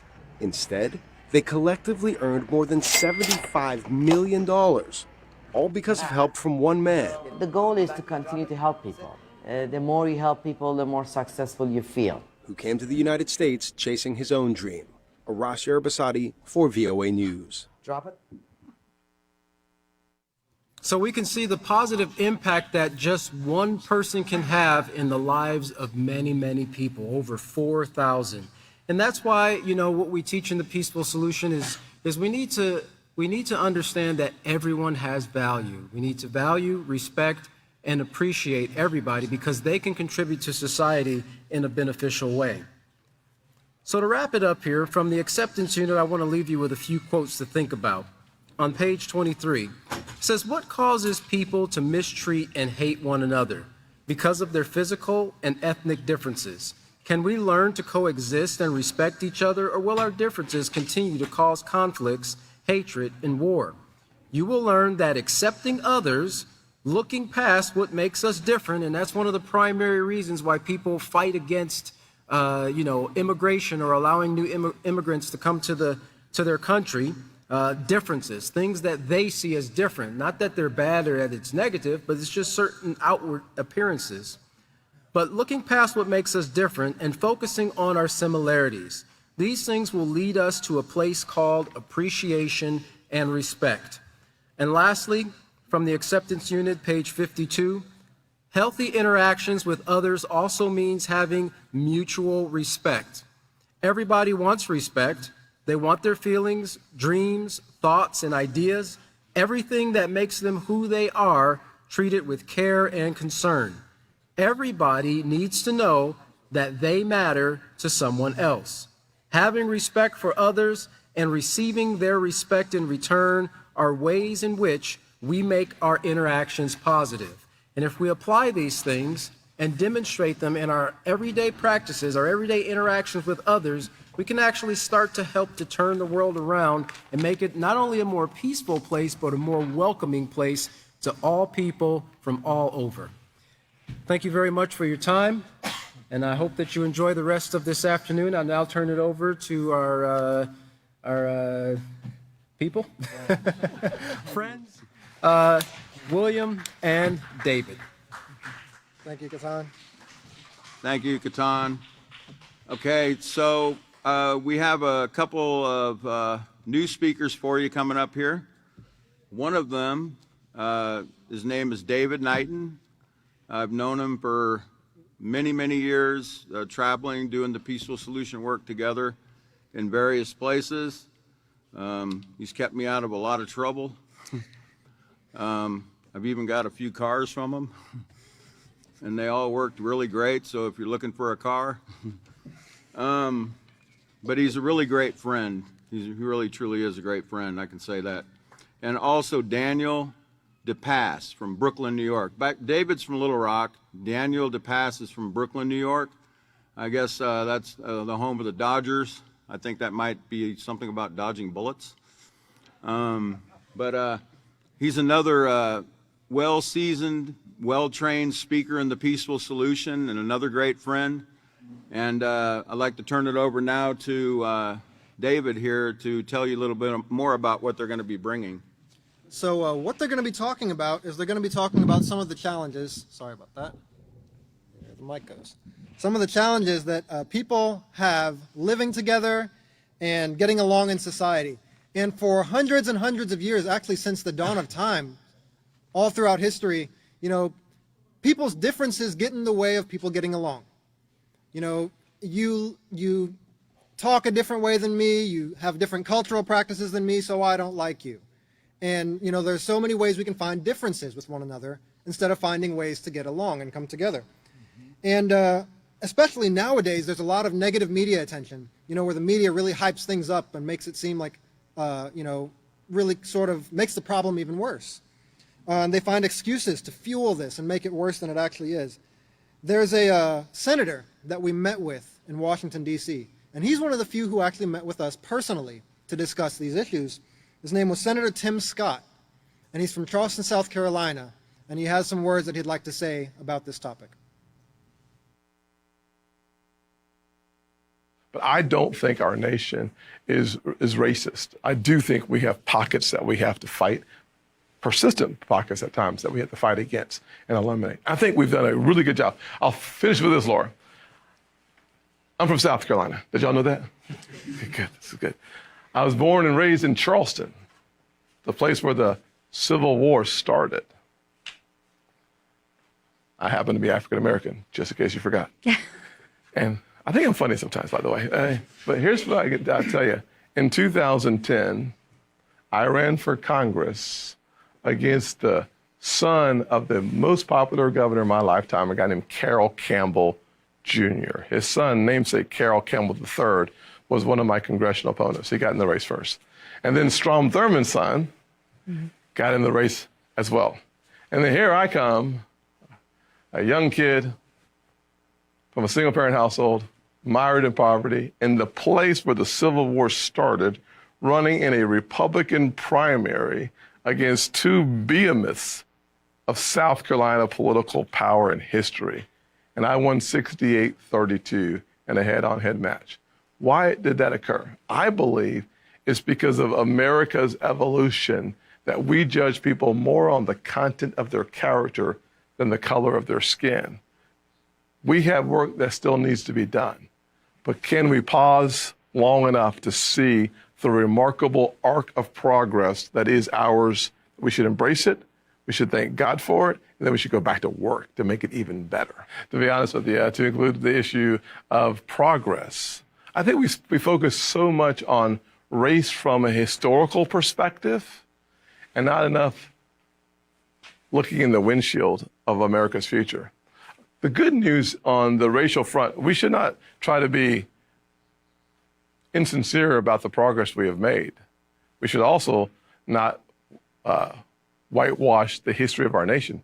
Our nation's history is provocative and painful on the issue of race, but our progress is palpable. It's one of the reasons why when we had this recent ruling from the Supreme Court on the end of affirmative action, 47% of African Americans agreed with the decision. Only 36% disagreed. What we're seeing in all corridors of life is progress. We still have work to do, but the progress we're making as a nation is undeniable. I want to make sure that we lead in progress. And here's the good news. From all the statistics that I've studied, all the things I've looked at, all the places I've gone, the future of this nation, the future of individual prosperity and opportunity will not be the color of your skin. No, that was great. And we met with Senator Tim Scott in our Stop All Wars campaign, and he was very kind and soft-spoken, similar to what he was, right there. So, but for lack of time, we shortened the video a little bit and just brought out some of the high points. But basically, he was telling people that there are no excuses. If you saw that whole video, it's amazing. He said, there are no excuses. You get out there and do something and make something of yourself. And he's showing himself to be, proof of that. So. Yeah, and David, there are many types of wars going on around the globe at this time. Some physical, some mental. It's a fight for the hearts and the minds out there. Absolutely. And the thing about any type of war, which a conflict is a war in the making, okay? And so there's so many different conflicts out there that have gone to the point that people are fighting over it and killing each other over it. But the thing about any of these wars is that the information we're given and that we believe in strongly will have an effect on our attitude. And attitude, the way you approach things, attitude is everything. And also when dealing with war, finding out what has caused the war and then what the solution is. But it takes a positive attitude to do that. Now, let's slow down and take a look at a teaching, a step-by-step program that will stop all wars. Think of that, stop all wars, and can help us turn from negative thoughts about any person based upon color, financial status, ethnicity, etc. And this program can help us not to be swayed into thinking sides, or taking sides rather, and possibly partaking in wars ourselves. This premier program, of course, is called the Peaceful Solution Character Education Program. The Peaceful Solution is an awesome program, and it shows us how to guard our minds and to get all the facts before making a decision on a matter. This is something that we really need to guard. We need to get all the facts. It's so important. It trains us to be able to do so by helping us to develop positive character, traits like empathy, compassion, respect, self-control, acceptance. You know, these things are missing in society today. Nobody cares about anybody else. I mean, you know, and the media is just pushing it like, I think David mentioned it earlier. The media is pushing this thing. It's like someone has lit a fire under them and they're just wanting to see this thing. But we're trained on how to guard our mind and not be swayed by these negative influences that are all around us. And, you know, there's always two sides or more to a conflict. Always. All conflicts, get that, all conflicts can be resolved using the peaceful solution. But, you know, here's the thing. As long as all parties are willing to abide what is taught. That's one of the things that the author said. You know, you can't just put it on a shelf. You got to use it. And as long as both parties are willing to, we can have peace. And he said that we could have peace in a very short time if people would just decide to do that and put all their effort into it. So, you know, today we're going to mention a subject of great interest by many people. In fact, I could say all people have been affected by this in some manner or another. All people. When I say this word, I want you to think, have you been affected by this very thing? So that word is racism. Racism. Yes. Yes, the dirty word. It's a dirty word that has caused division between man for many, many years many years and all across the globe. And the media seems to be pushing an agenda that causes hatred and war and violence. The push is towards making a big deal about our differences rather than learning to live with one another. Differences like, you know, David and I were talking about it not too long ago when we were putting together this program. We have tons of differences. You know, he's a lot taller than me. I'm black, he's white. You're young, I'm old. That's true. Yeah. That's true. We were talking about, like, I'm born in 95. You're born in Oh, do I really need to say? 1958. So, well, and I got him to say it, guys. You're from the big city, and I'm from not true. Such a big city. Little Rock, so, you know. big city, New York, the Big Apple. There you go. But there's small differences when you really think about it when it comes to getting along with one another. It seems to be by design and some manipulation by those wanting total control through negativity, fighting, and wars. Not everyone is being influenced by the attitudes about race in the media that the media is pushing today, but some are seeing through it. So not everybody is being influenced by the things that are going on with pushing the racism, but some are seeing through it, and some are seeing through all these different things and determined to keep their heads on straight. They are seeing what the peaceful solution teaches. There is only one race, the human race. The human race, only one. Yep, only one. So we have a video here for video 2. Yep. Video 2, please. They should be pulling that up.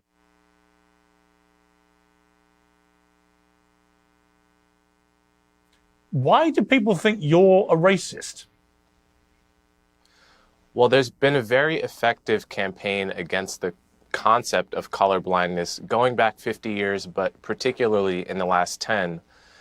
Obviously, if you actually look at the historical record, the most important anti-slavery activists from the Civil War on through the Civil Rights Movement were committed to the idea that race doesn't matter, that race has no place in American law, and that in Martin Luther King's case, as he spelled out in his book, Why We Can't Wait, that the way we should address the legacy of slavery and racial inequality is through class-based anti-poverty programs that benefit the black poor and white poor alike.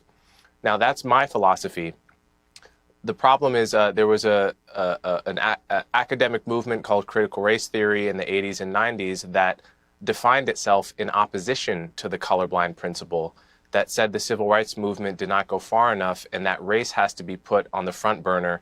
American society is inherently racist, and the only way to do that is to center race in our own psychology and in public policy. And unfortunately, too many people have fallen for the myth that color blindness is naive at best or racist at worst. And I'll say one more thing about this. I think defenders of colorblindness, who I agree with, have given critics too easy a target by trotting out this line, "I don't see color." Obviously, we see color, right? We see race. We're all capable of being racially biased. So I think that's given critics too easy a target. We should ditch that phrase and say what we really mean, which is, I try to treat people without regard to their race, and I want to see that enshrined in public policy as well. There's been this huge debate about diversity, equity and inclusion, DEI hiring, a big public clash between Elon Musk and Mark Cuban. Musk claiming that DEI was just another word for racism. This followed the resignation of Harvard's first black president, Claudine Gay. But Mark Cuban hit back and said, by extending our hiring search to include them, we find that people are more qualified. The loss of DEI-phobic companies is my gain. What did you make of that debate? They actually both made true points. So the benign version of DEI, what you might call the older version of DEI, is exactly what Mark Cuban said. It's, I'm hiring for a position. I'm going to cast the net a little wider than I might otherwise do to make sure that I'm including in my search candidates that might not otherwise be included just by looking at my immediate network, right? That's actually really what was meant by affirmative action when the concept first came out in the 60s. Now that morphed into a very different concept, which is, I'm going to abandon merit and make sure that this particular position is filled by a person of color, right? So if we're talking about the older benign version of DEI that preserves the merit principle, I'm all for that. The problem is that DEI, as it generally operates increasingly, and certainly in a post-2020 world, is more and more the second thing. It is making sure that my company has a certain number, essentially, or if not a specific quota, then a vague goal of having this many people of color, this many women, etc.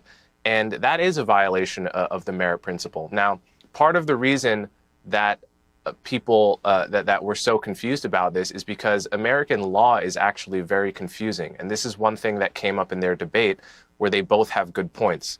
The letter of civil rights law is colorblind. And that was absolutely the intent of the Civil Rights Act, was never to make someone hire on the basis of race in any direction.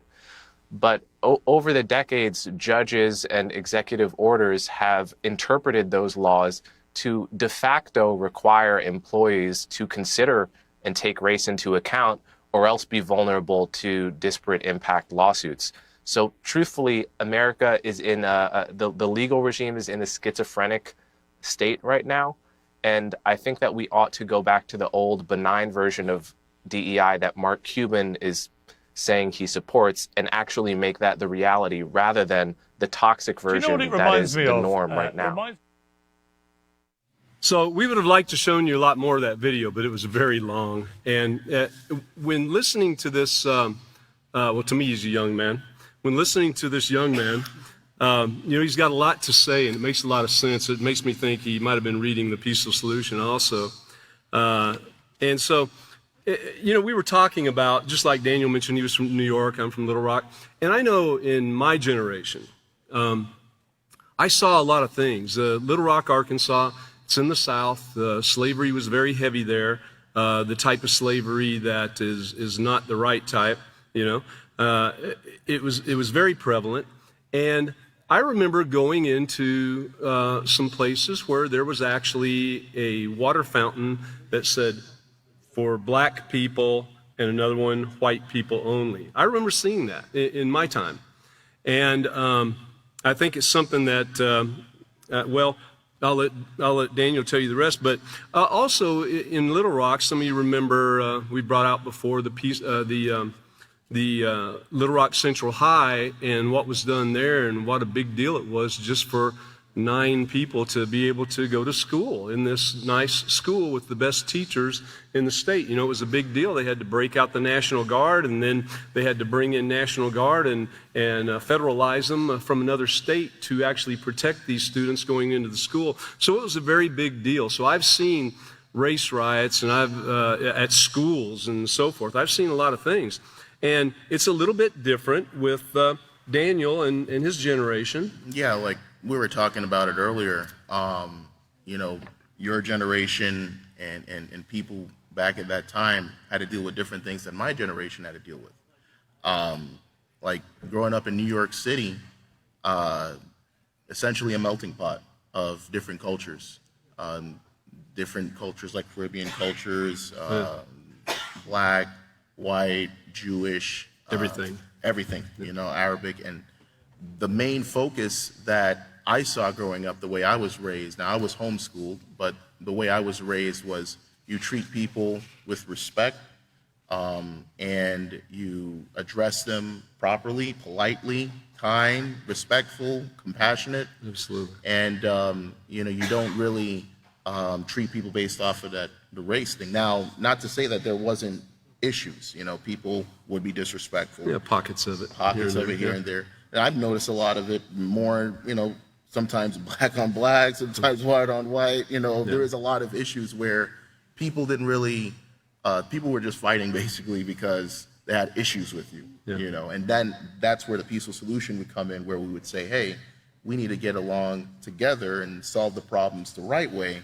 as opposed to looking at anything superficial like race. So. Well, you know, in fact, the people that we've just seen on the videos and then in talking ourselves, you know, it seems that those that we've seen seem to believe, as the peaceful solution teaches, that a person should not be judged by the color of their skin, but by their character. With that, can we see video number 3, please?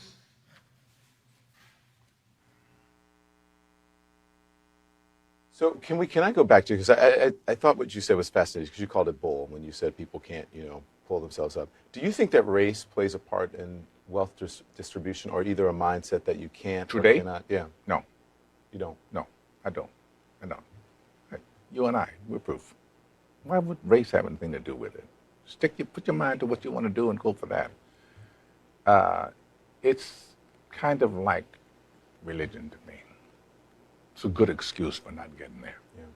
You know, I said, and it's probably get me in trouble, but I said to some of my colleagues recently, so I know that it's an issue, but it seems like every single day on television I'm talking about race, and it's because of the news cycle, it's in the news, but sometimes I get so tired of talking about it, I want to just go, this is over, can we move on? And if you talk about it, it exists. Right. Yeah. It's not like it exists and we refuse to talk about it, but making it a bigger issue than it needs to be is the problem we have. So I don't know if you heard the very first of that. I think the volume was down a little bit, but when he was asked, now some of these news interviewers, they try to push something sometimes on people, and they spring things on them, just like the race thing.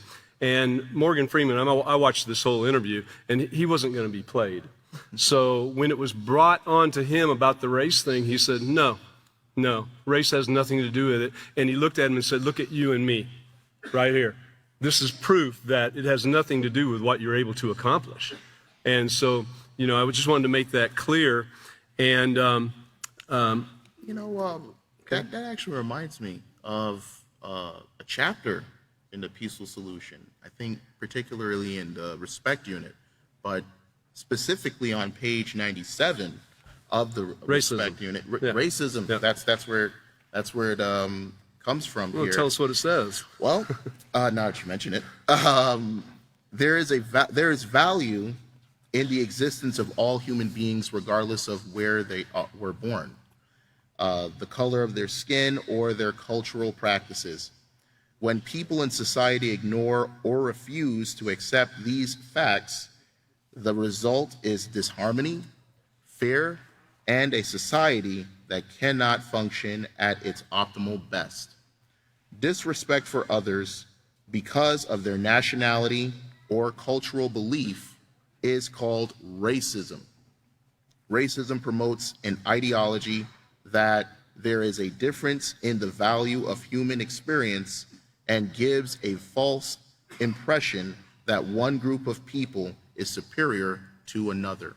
And as you can see there, it goes into more detail further on in the book, but it shows you that racism it's disrespect, you know, and the disrespect ultimately can be solved by learning more about what respect is, getting educated, learning what self-control is, and trying to do your best to be respectful, kind, polite, and ultimately get rid of this racism. Yeah, that's right. And the only place to really learn the proper way to respect anybody and to get rid of this racism is the Peaceful Solution Character Education Program. It's the only program out there that really covers it all, you know. So in keeping in mind all these negative influences out there that are around, it's easy to get caught up in, Democrat, Republican, black or white, or this or that. And the influences, we got to remember to guard our mind. And let's be careful to get all the facts before judging a matter. Let's not jump to conclusions, and let us be very careful to use thought and the peaceful solution way, the peaceful solution to make our decisions, rather than getting caught up in using emotion. You're going to get in trouble that way, with emotion. And we will be more likely to treat everyone all over the world with respect, and we'll get rid of that racism. Thank you. Hello, everyone. Once again, for our next speaker, we're going to cover some topics. And the next speaker, along with myself, Katan, David, and Jeff, and quite a few young men, we traveled the United States and literally the world, addressing problems that were facing society that were requested of us. And William's going to cover a few of those today, and they're hard topics to cover sometimes, but they're important. And of course, we're speaking of the dangers of pornography, vaping, and bullying. At this time, I would like to present William Krause. All right. Welcome, everyone. As Chris said, I'm going to be covering, my name is William. I'm going to be covering 3 topics at the schools. And really, right now, you wouldn't believe it. Vaping is actually one of the most requested presentations that we receive in the Peaceful Solution. Before COVID hit, we were getting a lot of calls about the vaping epidemic in the schools, and I didn't even really know it existed until then, but it's huge. And it's even worse today than it was when we were addressing it when we were going out before the COVID. If you could put up the first slide. I had you have a slideshow and a video to play, so we're going to try to go through this pretty rapidly. Okay, so let's talk first about pornography, and I'm not going to get too deep into it. I'm going to kind of do just an overview to give you an idea of parents out there, what your children are up to. I know you don't want to think it's your children, but according to this report from Psychology Today, it says new report finds most teens watch online pornography. Character education program so children can learn to resist these negative influences such as pornography. Let's go ahead and go to the next slide. Now it says from that same report, the finding that teens said they had viewed what appears to be rape, choking, or someone in pain won't surprise anyone who has read the book Pornland, How Porn Has Hijacked Our Sexuality by Gail Dines. It says a Wheelock College sociology and women's studies professor. And what she shows in her report is the pornography nowadays isn't just showing these acts being conducted by adults, it's also showing violent actions such as choking, strangling, and violence in this conduct, along with it. So it's not just the pornography anymore. Okay, so let's go to the next visual. And this is from Wikipedia, the effects of pornography on young people. And this is just basic overview because there's a lot of other effects, I'm sure, that go along with it. It says, this can translate in real life to promiscuity. watching pornography can lead to this promiscuity, this premarital sexual relations that the Peaceful Solution teaches against. It says it can lead to promiscuity, sexual adventurousness, inappropriate to their age and experience level, graphic sexting, and recklessness. Okay, recklessness, carelessness with their behavior. Viewing pornography actually destroys a certain part of the mind, and that's what sociologists and psychologists are finding out. And it's something that the Peaceful Solution's been warning about for a long time. That, we teach about the subconscious mind, the conscious and the subconscious mind in the Peaceful Solution, and how your subconscious mind doesn't differentiate reality from fiction. And so when it sees these acts being displayed in these pornography scenes, it doesn't say, hey, that's wrong, okay? It just comes out later in our actions, in our relationships, and how we treat other people. Subconsciously, it comes to surface at times through our attitudes and actions and our words. So let's go to the next visual. In the Peaceful Solution Responsibility Unit on page 55, it talks about these matters of the heart. And this is why it's so important for us to educate the young people in the schools now, to get them while they're young, to teach them that these are normal things that are out there. They're traps that are out there, but we can avoid them. Okay, it says that with sex literally everywhere, and none of the consequences broadcast with equal fervor, it is even more important to become responsible and learn now how to control your feelings before you make a decision you will regret. Using self-control will help you avoid getting into a sexual situation that you are not ready for. And we have a whole unit, of course, in the Peaceful Solution on self-control that teaches about controlling our emotions, and love is one of those emotions that teaches you to control. That's why it's so important that we learn this Peaceful Solution program and get it out as quickly as possible. We need to take action now. We should have took it yesterday. We shouldn't be waiting any longer. Time is ticking and it's running out. Let's go to the next visual. Let's talk a little bit about vaping now. And it is a very deadly action, this vaping. I know it doesn't, they try to say that vaping is safer than cigarettes, they say. That is untrue. In fact, it's even more dangerous, as we're going to find out here. Let's go to the next visual.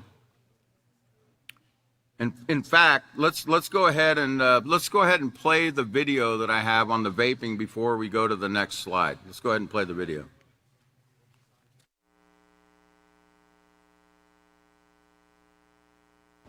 There's been a huge surge of high schoolers using e-cigarettes or vaping. E-cigarettes, though, carry a number of health risks. CNN chief medical correspondent Dr. Sanjay Gupta has more now. And in some ways, they were turning to these because they thought they were safer than traditional cigarettes, right? Yeah, that's exactly right, Erica. Look, you and I have kids who are about to be going into high school pretty soon. And as far as high school fads, which often come and go, this one seems to be sticking, and there's a lot of concern about it, exactly for the reason you mentioned. There is a perceived harmlessness with this, but that's not the case. Take a look. In Milford, Connecticut, high school principal Frances Thompson is desperately trying to snuff out a problem that teachers are having all across the country. They would come in here, you'd have 4 or 5 kids at a time congregating, and they'd start to vape. It's a trend that many parents are not even aware of. But e-cigarette use, or vaping, has grown an astonishing 900% among high school students in recent years, according to the Surgeon General. And a 2016 National Youth Tobacco Survey found nearly 1.7 million high school students and 500,000 middle schoolers had used e-cigarettes in just the 30-day period before the survey was taken.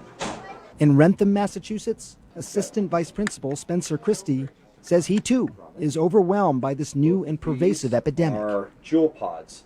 Now it's moved to students vaping in hallways, vaping in classrooms. In the back 2 desks in the corner, They had their hands kind of up like this, and there was a blue light coming from between their hands. The most popular item, which is the Jewel, and as you can see, it looks like a flash drive. It's not. And then the kids can just tuck it away when they're done. So it's not just the design of these products. Critics say all these flavors also entice kids to start vaping. One study out of Harvard found some of these artificial flavors contain diacetyl. That's a chemical linked to severe respiratory disease. the kids that I talk to believe that there's nothing in there that's dangerous. They don't think there's anything more than water. It's not water. It's called e-liquid. And when heated by the coil, it changes to an aerosol. Columbia University researchers using this machine found the vapor has toxic metals like chromium, nickel, zinc, and lead. And as we know, there is no safe level of lead. With very little regulation, people are not fully aware of what they're consuming. I sat down with the FDA Commissioner, Scott Gottlieb, and asked him about this e-cig phenomenon. Youth use is deeply concerning to me.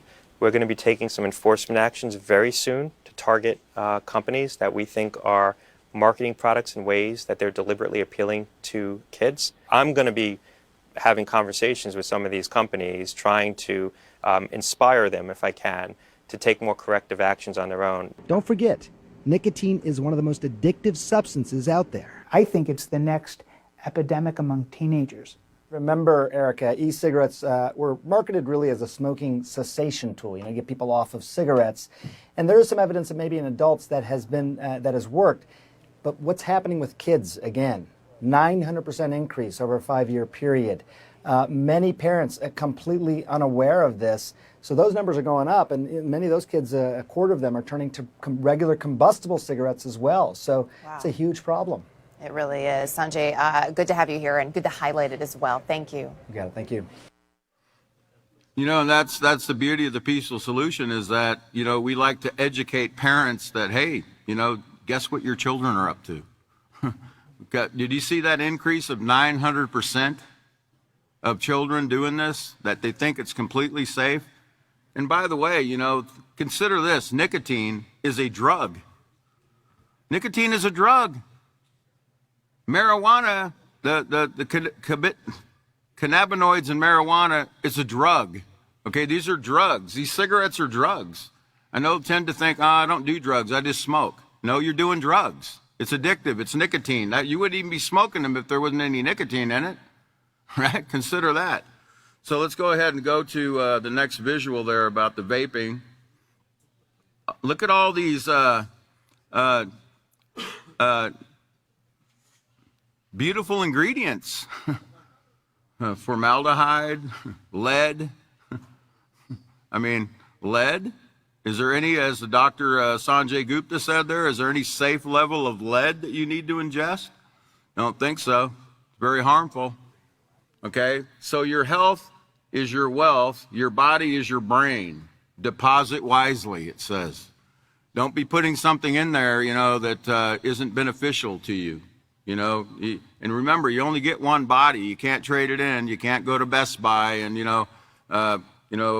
get more RAM for your brain or anything like that, or get a new set of lungs at Walmart, you're not going to get anything new, okay? You're destroying it, and you need to consider that. We need to take care of ourselves. Let's go to the next slide.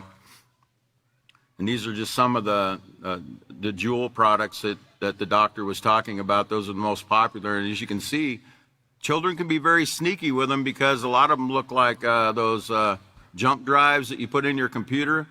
So the teachers really don't know what they have, they're very clever, okay?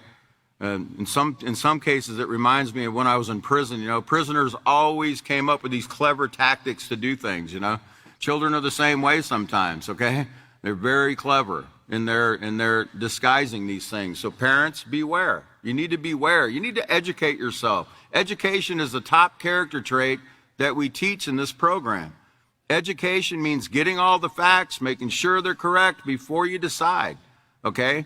And that's the beauty of the peaceful solution is we go into these topics and we give our parents and our students this information, and it's life-changing for many of them. So let's go ahead and go to the next slide. In the peaceful solution, it talks about positive options bring rewards.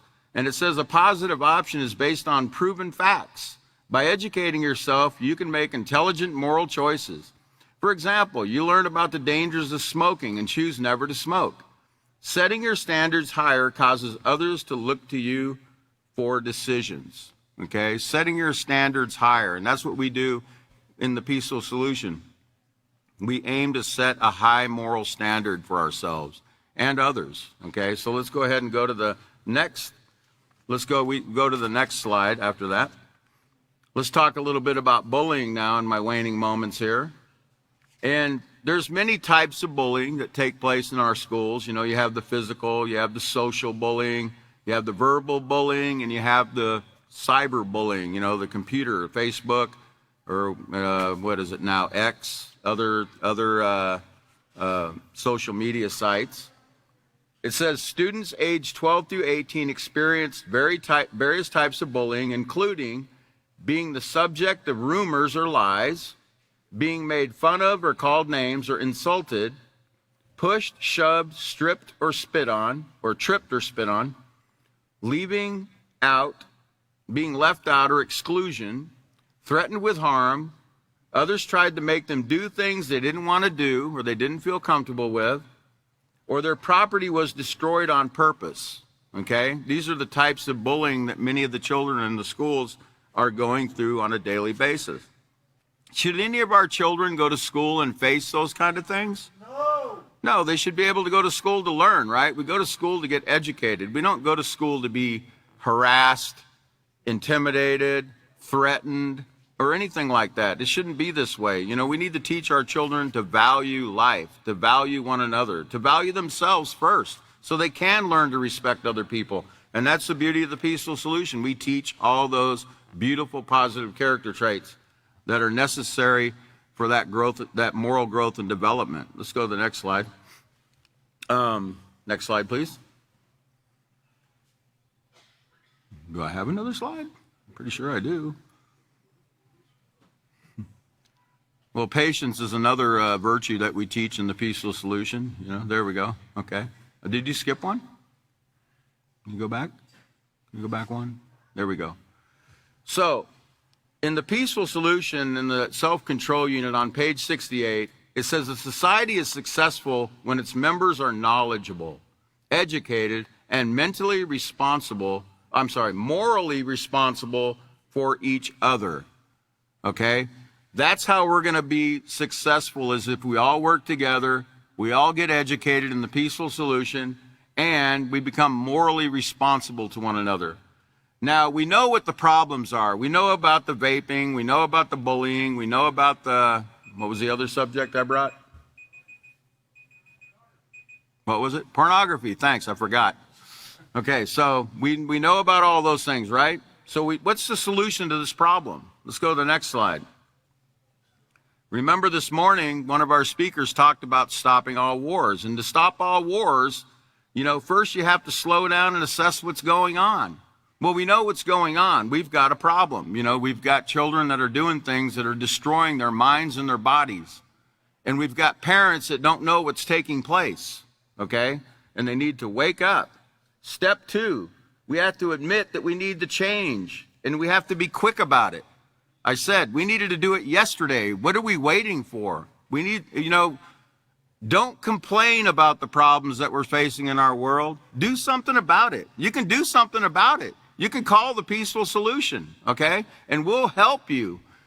We've gone to schools and we've downloaded the Peaceful Solution program on every computer in the school for the teachers to teach free of charge. We've done that, okay? We just want to educate people. We're not in this for the money, trust me. We're a true nonprofit organization, okay? We're probably the only nonprofit that doesn't make any profit, okay? All right, let's go to the next slide, because step 3 talks about, let's see, hold on. Lay a foundation. Lay a foundation for moral character, and we have the foundation here. You see these 5 books? That's the moral foundation in the intermediate series. You've got the character, the acceptance, you've got the self-control, you've got the, let's see, what's that? Respect and responsibility. Lay that foundation by teaching this, you know. Contact us. In fact, go to the next slide. You know, we have a website. The Peaceful Solution has a website, peacefulsolution.org. And while you're visiting the peacefulsolution.org, we do have a donate button there. You know, and we don't make it a point to really ask for help, okay? But we do have a donate button there because as an organization that's truly nonprofit, we do need help, you know, because it does cost money to get these books printed and get this message out. And we're trying to get this message to the entire world. If you want to make a difference, please visit www.peacefulsolution.org and hit that donate button. Or just go there and look at the material and learn. We got all kinds of sample lessons on there for you and everything. So we have one more slide there. Okay, and we have a phone number, 325-672-9492 or 325-893-2662 or 188-613-9494. So my time is up, and at this, no, I can't go over. I already went over. At this time, I'd like to turn it back over to Katan. All right. Okay. Well, along with William, this next speaker, we've put many thousands of miles under our belts, traveling to various places within Texas and to a few states, as well as I think down in Mexico. And I've watched him grow up in the Peaceful Solution as a student and as a teacher as well. And he's going to be talking about a subject that pretty much touches every aspect of life, and it's going to be on the effects of social media and, of course, how it can be used. And just to give you a few facts, William mentioned something about getting the facts here. From data portal, reportal.com, they did a survey on daily social media use. And they said a typical social media user now spends 2 hours and 23 minutes per day using social platforms. Our latest analyst reveals that there are now over 5 billion active users on social media. GWI's data only quantifies the social media activity of internet users aged 16 through 64, which means there's probably a lot more.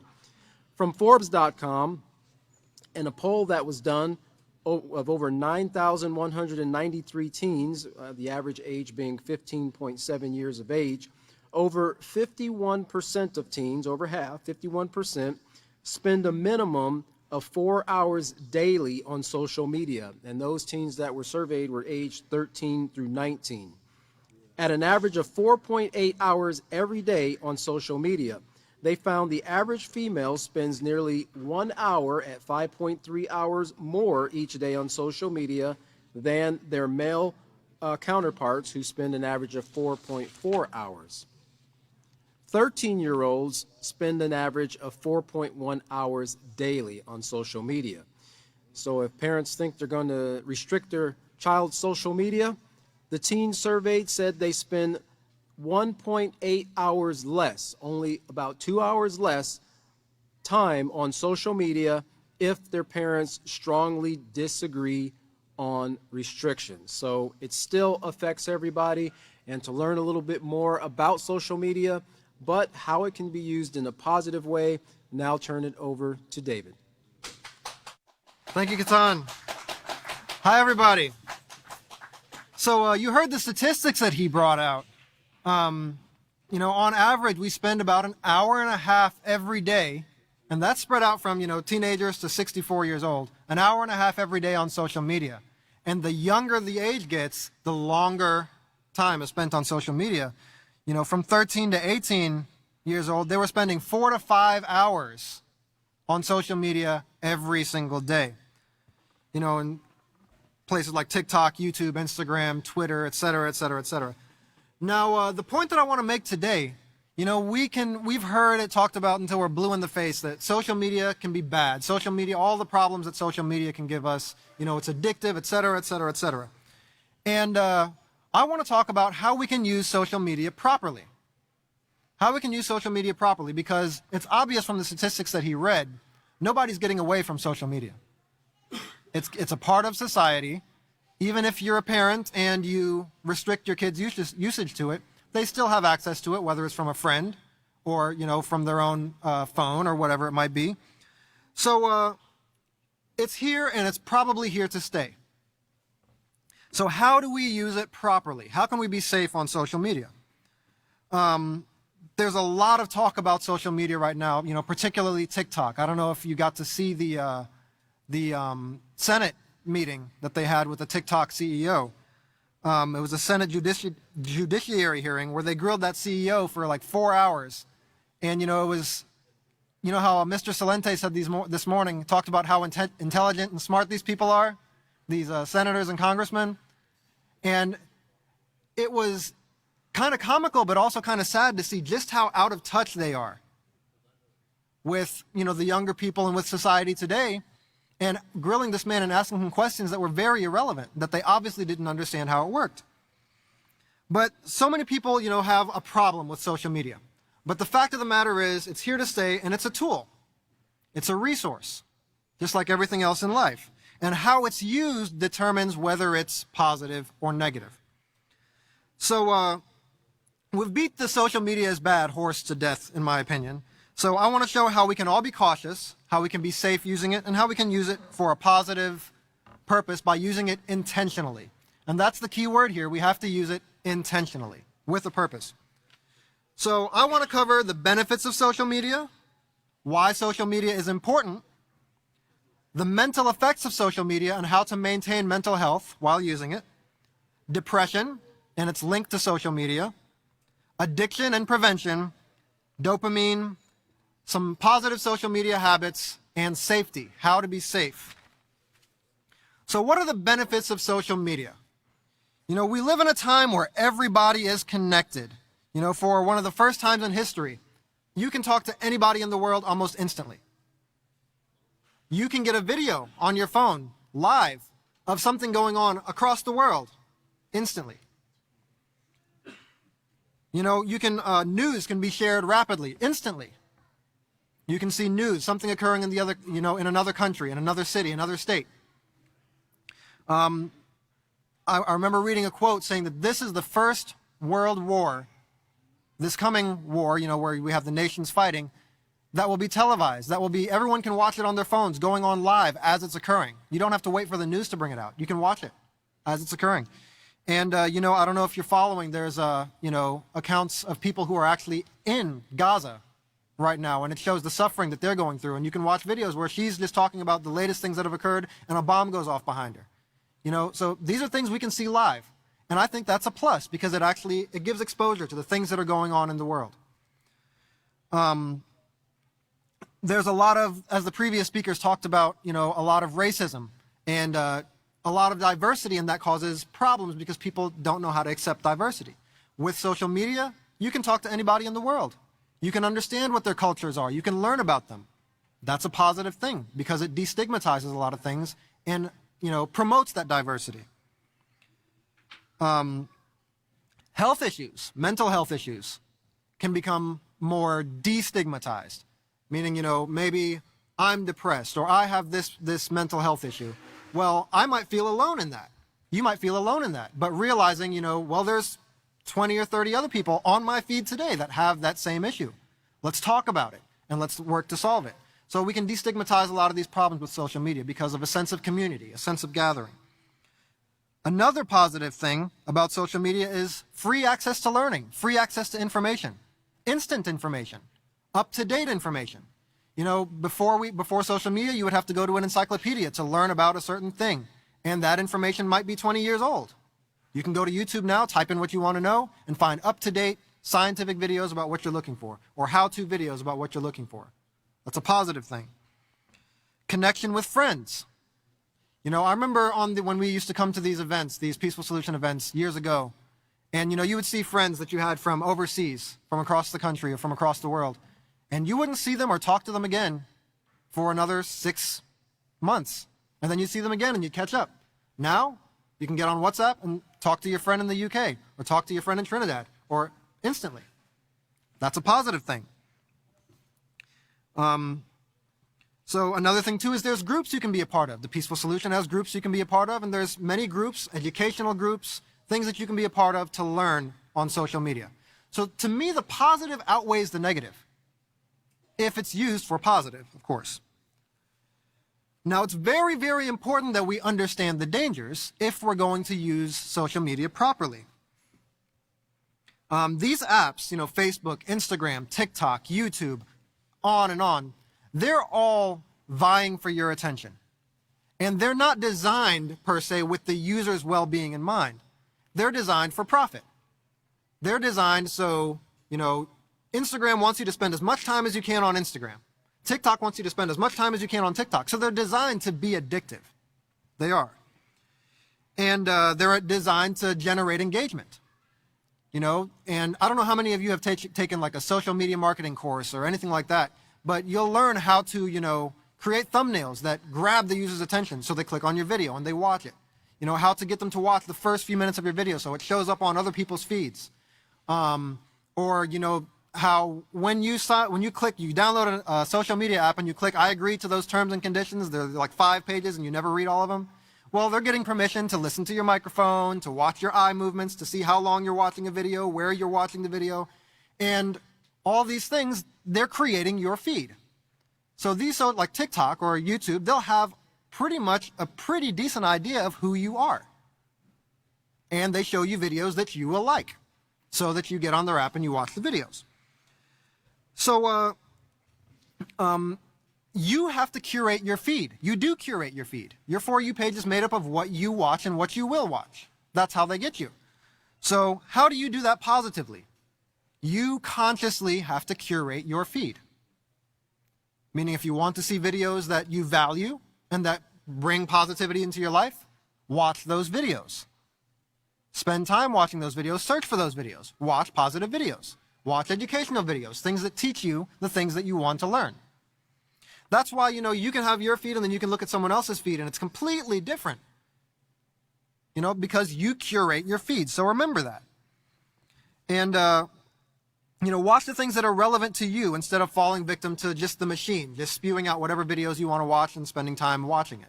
Watch what you value. And of course, value the right things. Another point I want to make. The internet is a crazy and unhinged place. A very crazy and unhinged place. We're learning the peaceful solution, but not everybody is learning how to be a decent member of society. You give yourself access to billions of people when you're on social media. You give them access to you. So there's many people who behind the security of a keyboard will just say really nasty, horrible things. And it's very easy, let's say you posted a video or you posted a comment and then someone comes up and says, you're so stupid or something like that, and that can ruin your day if you're not careful. But I remember watching a video of a man, he was a social media marketer and he had a little son. And he was teaching his son the things that he did and how to have a YouTube channel. It was a children's YouTube channel and he was doing science projects. And he taught him all these things. And someone posted, he was putting together, it might have been one of those volcanoes or something. And someone posted a really mean comment. And, big Papa Bear came out and he was like, how dare that person post this comment on my son's video? And he was very upset. And his little son, using everything that he had learned, was like, no, Dad, that guy's just having a bad day. So you can see, yeah, that's wonderful. You can see how with the right training, even a young child can use social media properly. Now, of course, he was under the guidance of his parent, and he used his parents' training to have the right attitude. So it's easy to fall victim to these people who are just keyboard warriors, typing whatever comes to their mind. But you can also have a positive attitude and realize a lot of people are hurting. And as an influencer, it's your job to help them. So the mindset is key. Also remember that everything you post is there for everyone to see. So don't post anything that you wouldn't be comfortable with people seeing. And that seems like common sense, but so many people just post and then regret what they post. So be very careful. Managing social comparison. What do I mean by social comparison? This is one of the points that a lot of people say causes depression, especially among teenagers, where, you see these influencers and they seem to be living the perfect lives. Their makeup is on point, their hair is on point, their outfit is on point, they have a big house, they have a fancy car, they're doing all these things. And you got to realize that's their job. That is what they do. And that is a very, very unrealistic and stressful job. And if you've ever watched any interviews with these influencers, they all say, no, I hate this. I can't live a normal, authentic life because everybody is watching every single thing I do with a fine-tooth comb. And if I say the wrong thing, everyone jumps on me. If I say the right thing, half of the people jump on me. You're never going to win. So if you compare yourself to these people who have personal stylists and, all these people who are helping them manage this huge operation and you're just one person, sure, it'd be very easy to say, I'll never look like that person. I'll never have what this person has. But in reality, do you want to? It takes such a huge toll to maintain that sort of lifestyle. So don't get caught up in the social comparison. Another thing too, we have peer pressure, trends and peer pressure. There's a lot of things where social media, something will go viral and take off, and everybody wants to do it. And if you're not managing yourself and just following a trend blindly, you can end up caught up in a lot of these scandals and a lot of different things when people do things, and then years later, somebody pulls up receipts of everything that they said or everything that they did, and now they're facing all this backlash.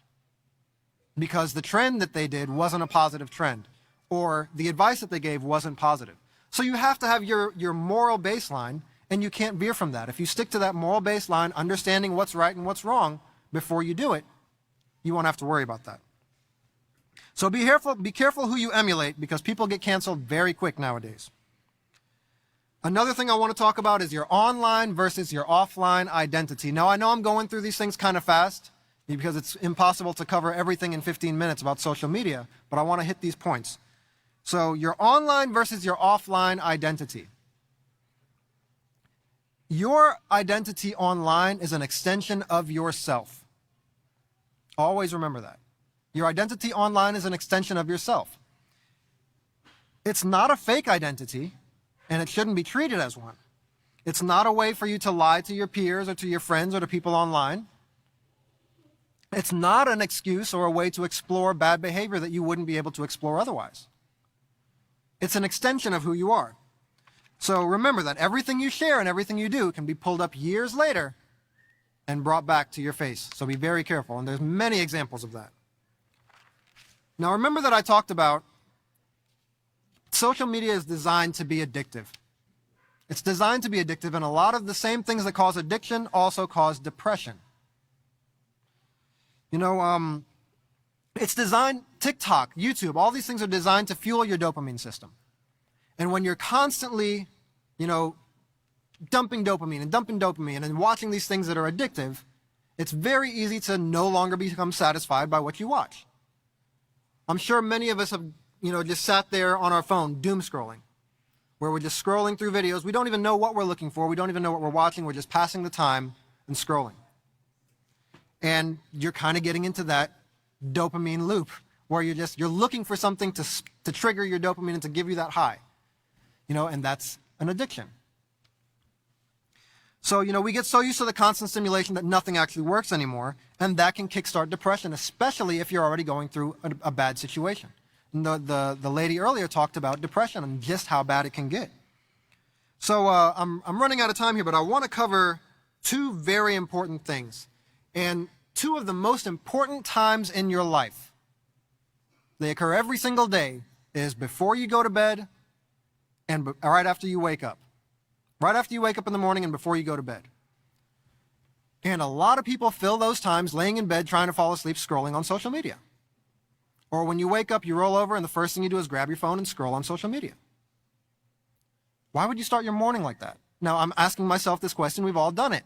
But why would you start your morning with an extremely addictive behavior? Get up, drink a cup of water, do something productive, go outside, get some fresh air, start your morning right. And that's a great way. It's hard, it's difficult, especially if you're in that depression state. But that's a great way to break out of that a little bit and give yourself a slightly better day. Because that sets the tone for the rest of the day. And then later on, after you've had your coffee and you've done all the things, catch up on what's going on in the world or whatever you do. But first, if you meditate, if you pray, do those things to start your morning off right. Before you go to bed, that's setting your mind to shut down and heal and do all the things that you do at night when your body's regenerating at night, when you're sleeping. Why would you set the foundation of that scrolling on social media, this addictive behavior? Put the phone away so the lights, so you're not, have light in your face. Put the phone away, relax, and go to sleep. And those two things alone will help very massively with the depression problem that comes with social media, and also it will help you to just, get rid of that addiction from social media. During the day, if you have, a depression issue, start a project. It's hard, it's difficult, I know, personally, but force yourself to get up, move around, start a project, go outside. If you need the social media, use social media to give you ideas for the project. There's positive ways to do it. The last thing I want to cover, and I'm pretty much out of time here, but it's very important, is safety on social media. Parents, I want you to pay attention to this, because this is not all the children's fault here. I've seen parents where they post their kids on social media, doing seemingly innocent things. But you have to realize your kids are going to have a life too. And you posting things about your kids when they're young kids, there's people on the internet is for everybody, who are, doing inappropriate things and have bad intentions. So be very careful of what you post of your children on the internet. Be very careful what you post of your children on the internet, because you have no control of what occurs to that video or post once it leaves. Same thing with us young people and adults. Be careful what you post on the internet. You have no control of where it goes once it leaves. Be safety-minded. You got to stop and think. Another thing, too, is about where you are. Somebody can post, going on vacation, going to such and such a place. It seems innocent. But when you get back, your house has been robbed because it's vacant. You told everybody you weren't going to be home. And this has occurred several times. So be careful. Just be mindful when you post things. And then there's also, stalkers and people with bad intentions who can see where you're, it's very easy when you post a video. And do I have time for that video, a 3-minute video?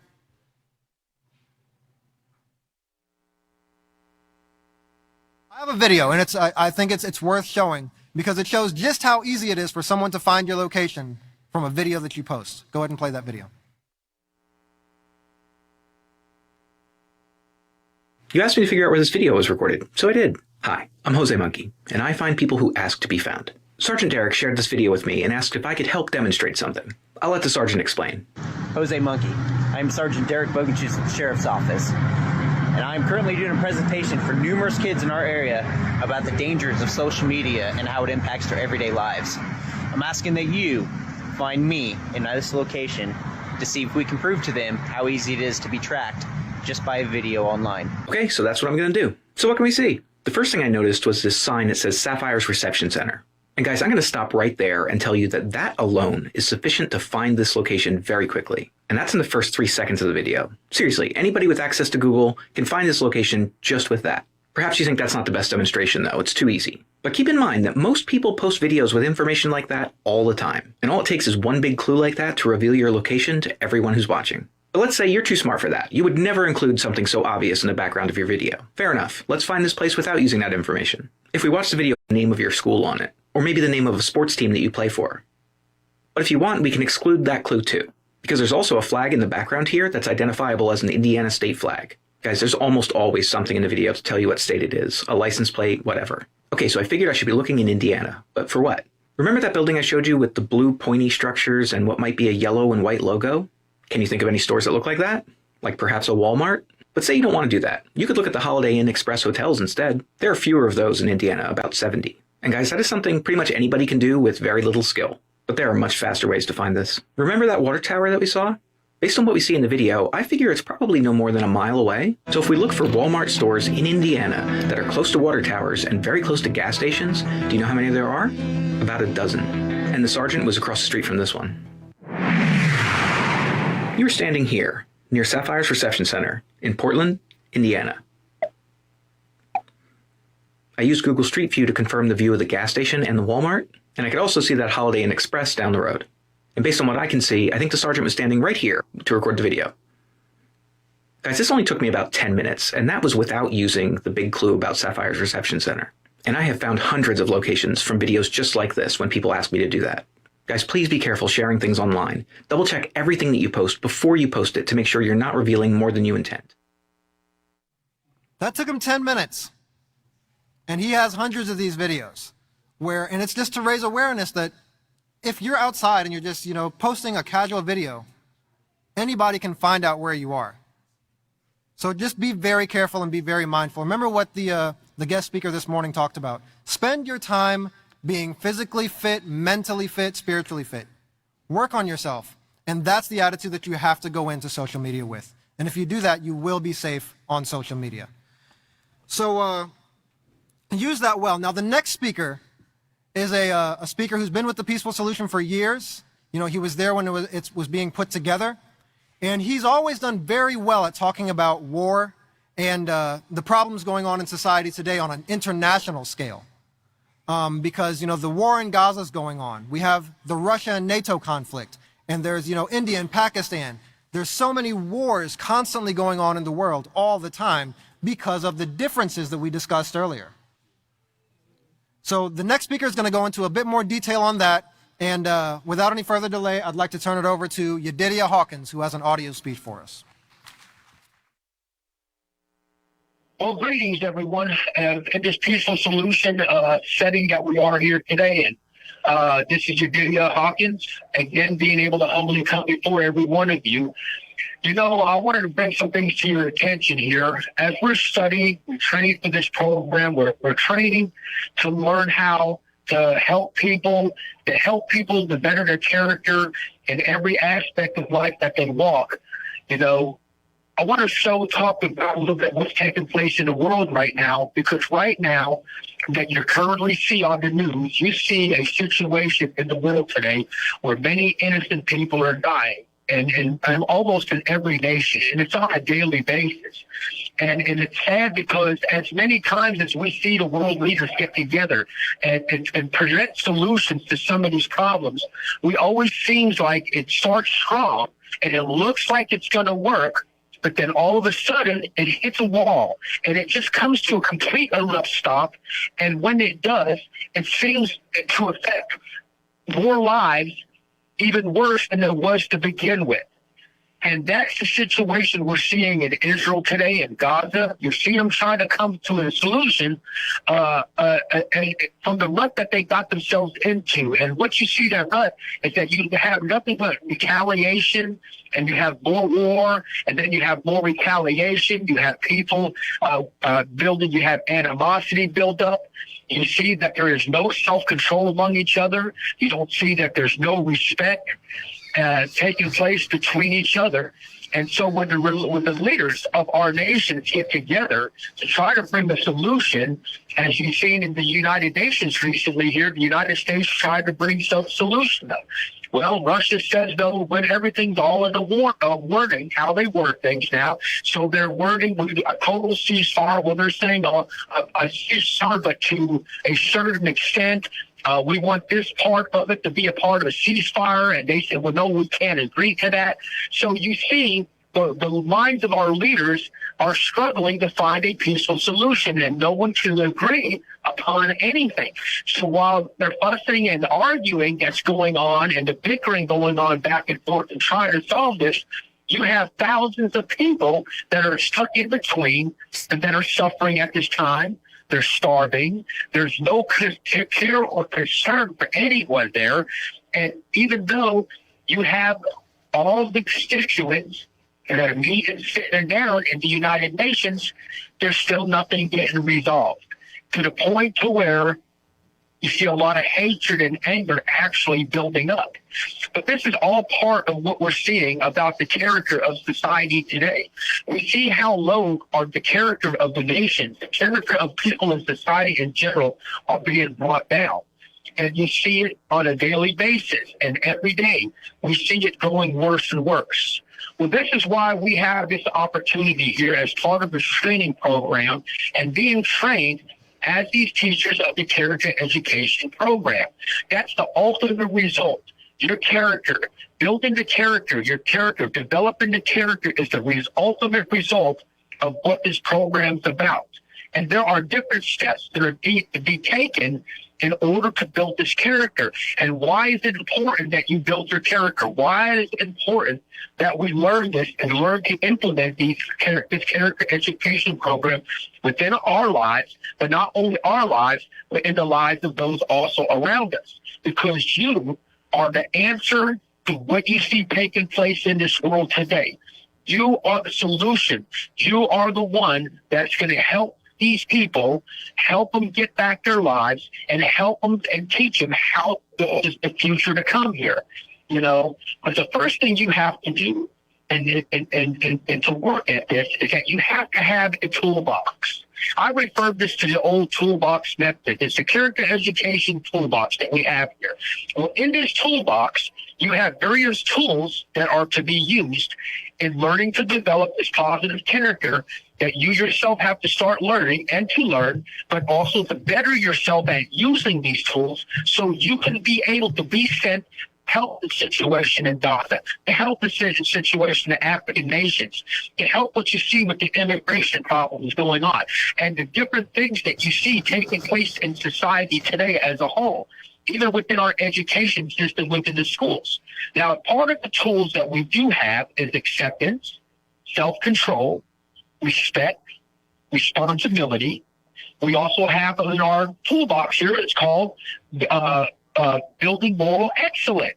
Building moral excellence. What do you know about morals? How do you know? What can you tell me about morals? Can you explain what moral is? Parenting. Of course, I've got parenting. And then in the workplace. Our workplace that we have around ourselves today, you even with the prison programs, it's probably one of the most least thing ever people talk about or even so concerned about. But in the prison system, you have a lot of people that are really decent people. You got a really lot of great people that have a great care and concern, but they're considered the outcast of society. So really nobody wants to take time to see, hey, we fell into these traps. We fell into the traps of not having moral character, and we kind of made some mistakes. But pulling them out. And then you have numerous children books, all the books governing the things with our children and helping. This is all part of this toolbox that we have today. This is part of this toolbox that has been given to us. And unless we start practicing and utilizing these tools and practicing these things, we are in no way going to be ready to help those that we see right now suffering every day when we turn on that TV, when we see the news taking place, when we hear on the radio, and you can hear it when you go to the store, you see things taking place. When you're driving down the road, you see things taking place. This is all reality. This is in front of us. And you can see how it's not getting any better. You can see how we have a problem that's real and faced in front of us, and you're the ones who are being trained to go out and solve this problem. Well, the number one thing that you need to do, and always remember this, and this was probably some of the best advice that I've heard in a long time, and that is don't set the bar too high on people. When you set the bar too high on people, you start having more problems because people are coming out of a bad environment. They're coming out from war-torn nations. They're coming out from places where their home right across them was just destroyed or blown to pieces. You have people that are coming in that they step off a bus and they could have had an explosion and a bus stop.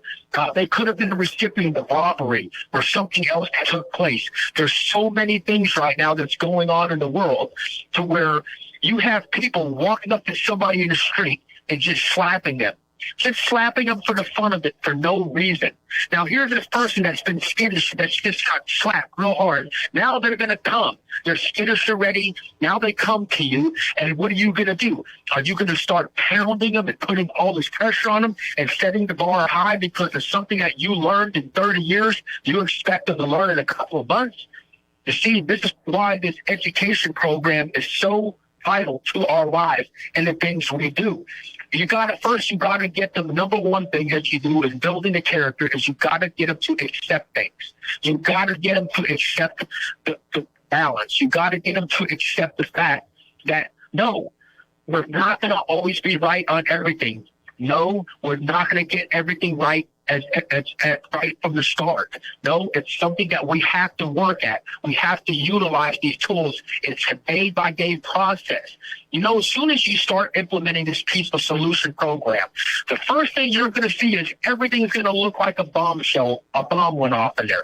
Everything's going to look this terrible. It's going to be like, holy mackerel, nothing's working right at all taking place in here. You know, what's going on? But as time goes on a little bit, you're going to start to see the change coming. You're going to start seeing people start to trust it, to accept it, Hey, you know what? This is working. Hey, you know what? That is some great advice you're giving me. Hey, you know what? That's great that this is taking place now. And they start to accept it. So when they accept it, they start to incorporate it. Now, they start learning what? Now, as an individual, you start to learn and practice self-control. Self-control. And one way of practicing self-control is, as teachers, you don't always have to be right in everything you say. Don't always be right. You have to have the last word. Well, my word has to be the last word because my word's the most important word. And that's a lot of things that people make mistakes with. They make mistakes in this, that they always have to have the final say and have the last word. And we need to get out of that habit, because when we are positive about things, we know this is the right way. Doesn't necessarily mean you always have to prove yourself to be the one to have the right way. Take your time to hear what others have to say. Ask them questions. You do so by asking questions. Well, what do you think about this? Even though you may know the answer, but allow them to try to solve the problem. Allow them to have to do that. Learn to teach them the self-control. And then after you do that, you start to get the respect from people. Now they trust you. Now they respect you. Now they want to work for you. Now they want to help you. Now they want to do these things. Now they're looking at somebody that they can trust, that's going to guide them and lead them in the proper way of how their character should be. Then you have the responsibility. Like the first thing you should do, as soon as we started speaking here at this program today, you should have a pencil and paper. Yes, it's your responsibility to get a pencil and paper, to write these things down, and to take these notes. This is how you start self-education in the character education program. It's by taking the detailed notes and writing things down, because it's been a proven fact. You can walk away and you're not going to remember everything that's been said. So you go back, you consult your notes on what's being brought out, and you utilize these notes, and you add these notes because it's part of your toolbox that you're building up here. Remember, you've got a toolbox for every occasion. Now, because something don't work in a toolbox right away, doesn't mean you can't use it. You have a toolbox. You got different tools, and like any mechanic knows, you have to have the right tool to do the right job. And sometimes when you need to talk about respect, well, there's no talking about moral excellence until you start talking about the respect and get that area solved. But if they don't listen to that, well, then talk about acceptance. Go to acceptance. You got different things that you have to utilize and use in the proper time. And then, you got the building the moral excellence and your parenting. That comes later on by teaching the parents how to govern the children, how to raise their children, how to teach their children. And then in the workplace, how you got to work, and we work together and in the workplace that you work with right now. Some of you work in offices. Some of you have companies. Some of you do contract labor work as individuals. But it's all involves one thing. It all involves interacting with people. And maybe sometimes you should stop and ask, what can I do to better myself? What can I do? And you know what hurts though? The truth. Because you want to know about your character, well, ask somebody. If somebody don't like you, ask around. What are they doing? Why don't they like me? Well, is there something that I may not be seeing? And ask. Ask. Remember the word ask? Ask, what can I do to better myself? What do I need to work on? What can I do to change some of the things that I'm doing? If you don't have people wanting to work with you, find out why. Why nobody wants to work with me? Is there a reason that nobody wants to work with me or have me as a partner? Ask, ask, ask, ask. That's a powerful 3-letter word that we all have to do. And you see that. You see what's taking place in society today. Nobody's asking. Nobody's trying to guide and direct the people into moral education and moral character and character building. That is so essential that we learn how the proper way to build moral character. But you have been provided a toolbox. You have been provided the tools. Now you have to go and get these tools out and start practicing using them. And for Pete's sake, work with each other on this. There shouldn't be any quarrels or disagreements between any of you all. You should be working to this. You should be bettering yourselves at doing this, and use each other to learn. Use each other to help each other to learn. Graft into each other as a one unit, as a unit. Move together as a unit. Even though you have different functions in different area, you're all still one unit. So you have to look at, how can I help this unit better? If one unit's weak, help it get stronger. Build up with the strongest that you can and work with each other on it. But this is part of that toolbox, because you're seeing what's taking place in Gaza. You're seeing things that are taking place all over the world right now. Recently, they had somebody disgruntled. They went into a theater in Russia and they killed 40 people. They went in there and just started shooting people, mowing people down. Again, you see people being starved. You see people that are trying to fight their way to move to get to different areas. You see a lot of suffering taking place today. And by you training, by you dedicating yourselves to this peaceful solution, character education program, and building up your ability to teach these people, you are going to be delivering many people's lives and giving them the courage and strength to continue on. Well, I hope this helps some of you all. And again, it's always a great blessing to be a part of this and to continue in this work. And hopefully we will all be united and continue to push this character education program. Peace.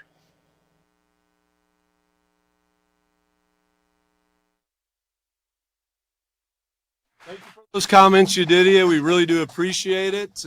Makes a lot of sense. And now it's my honor to introduce the next speaker to you. This man is well known overseas with different groups that he deals with on a daily basis. And today he's going to share a little bit of the information with us on what he's encountering. And today we'll be focusing mostly on starvation and conflicts that are taking place. And specifically talking about Haiti also. And so with no further ado, I'd like to introduce you to Nana Ashang. Thank you. Thank you, David. I appreciate it. And, you know, this, you know, the Peaceful Solution Character Education Program is such an important and integral tool that we have to use in our everyday lives. I mean, each individual utilizing these programs, the whole lessons, all of the lessons. You know, you have conflicts in Sudan, the Sudanese people fighting each other within their own, you know, their own countries. These conflicts are spearheaded by individuals who don't know how to resolve their differences. Okay, and that's the same thing that we see in Haiti. I do have a video. I want you to, when you see this video, I want you to consider and imagine being in the circumstances that you'll see in the video, because again, a lot of the times, you know, we live our own lives, we kind of involved in the daily grind and just concerned with our own affairs. But around the world, people are facing death through violence and starvation. You know, but so when you see these things, just put yourself in these individuals' shoes and find out for yourself what you would want to be done in those circumstances. Would you like to be alleviated from those problems that these people are enduring, or does it look like it's just fine to you? Okay, if you could please play the video.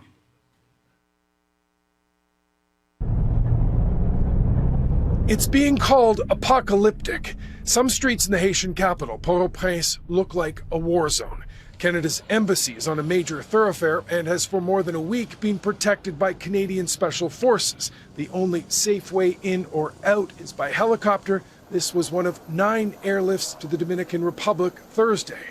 But for most Haitians, the UN says the city is an open-air prison or worse. There's no way out, air, land, or sea, and in fact, it's not even so open air anymore because people are often afraid to leave their houses. The UN says last summer, about 50,000 people were classified as internally displaced, basically refugees in their own country. That number is now about 8 times higher. There are also more and more reports of torture, disappearances, and deaths. The numbers are all going very much in the wrong direction very quickly. Now, one of the gang leaders controlling territory in the capital is Jimmy Cherizier, known as Barbecue. He also leads a sort of gang alliance called Vive Ensemble, or Living Together. A team with Sky News visited Cherizier's neighborhood this week. The gang leader says he would consider a ceasefire, but wants to be included in talks to pick a new prime minister. The acting prime minister is still stuck outside the country. Ariel Henry is set to step down when his replacement is chosen by the new transitional council. But Cherizier says that decision is still being made by the same people who led Haiti in the past. Classe politique qui là y a fait une exclusion côté que y a besoin bandi nèg azam baladan mais son façon pour renouveler système nan Jean Lia parce que système nan rive nan bout li. Citoyen ak citoyen pays. Haitian police are trying to show strength. This was a video released Wednesday promising officers are on a war footing day and night. Well, gangs control about 80% of the capital. One UN expert says about 5,000 foreign police officers would be needed to stabilize the country. The planned force from Kenya is now on hold, and it's only supposed to be 1,000 officers. Well, the UN has a warning. If an international stabilization force isn't moved in to support Haitian police soon, it says there may not be a Haitian police force to support. Mike Armstrong, Global News, Montreal. So you can see there that the situation in Haiti is dire. Okay, it is a very dire situation. And there's so many different avenues, there's so many different aspects that come together to create that situation that is so dire. You know, if you know anything about Haiti's history, their history has been wrought with conflict since they gained their independence from the colonial powers of France. Okay, so their situation has always been, they've always been contending, they've always been fighting, they've always been striving to meet a level of normalcy that we take for granted here in the United States of America. You know, you don't have to, generally speaking, we don't have to worry about, you know, hearing gunshots all night long, you know, not being able to go and get the basic needs that we might want for our families. All of these things we don't have to contend with here in the United States of America, but people are facing these things. Just like, again, Didier mentioned in Gaza right now is horrific.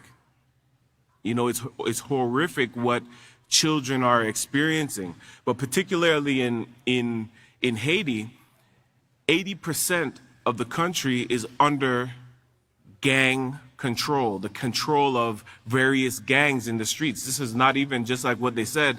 There is a UN aid or UN support that's supposed to go in there and help the police force in Haiti. But they said in the news article you just saw that if they don't go quick, there might not even be a police force. So imagine living in a community where it's basically the rule of the jungle, okay? Whoever has the biggest gun is the one who has the most control and has the one who has the most say.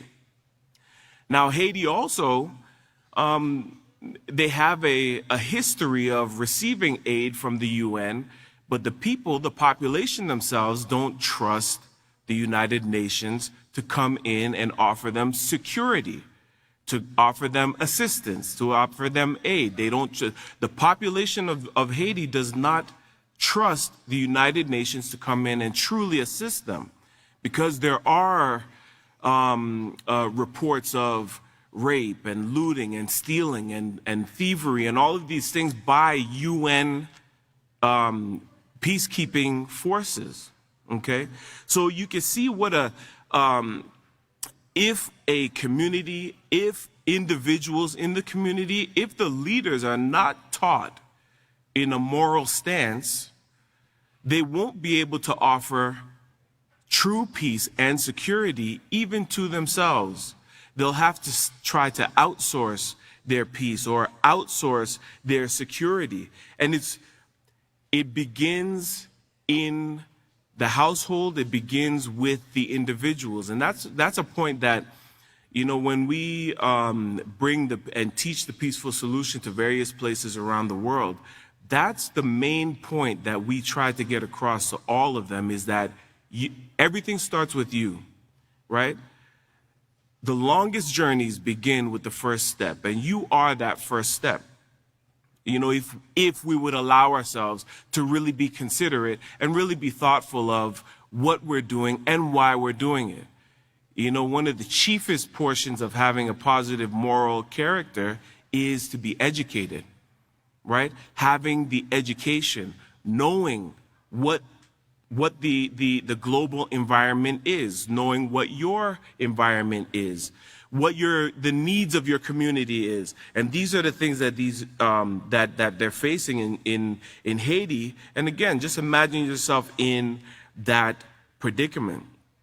Since 2018, in Haiti, they've been facing a dire situation. Now, if you remember earlier today, we heard from Mr. Salento.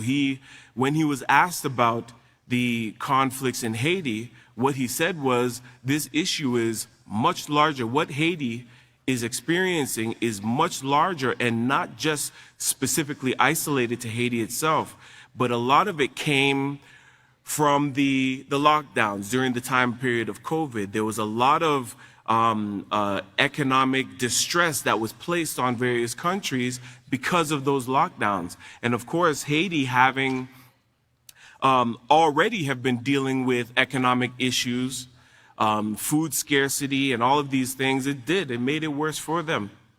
And so you remember what Catan was bringing out about immigration. Right now, the southern border, a large contingency of those people coming across the border right now are from Haiti.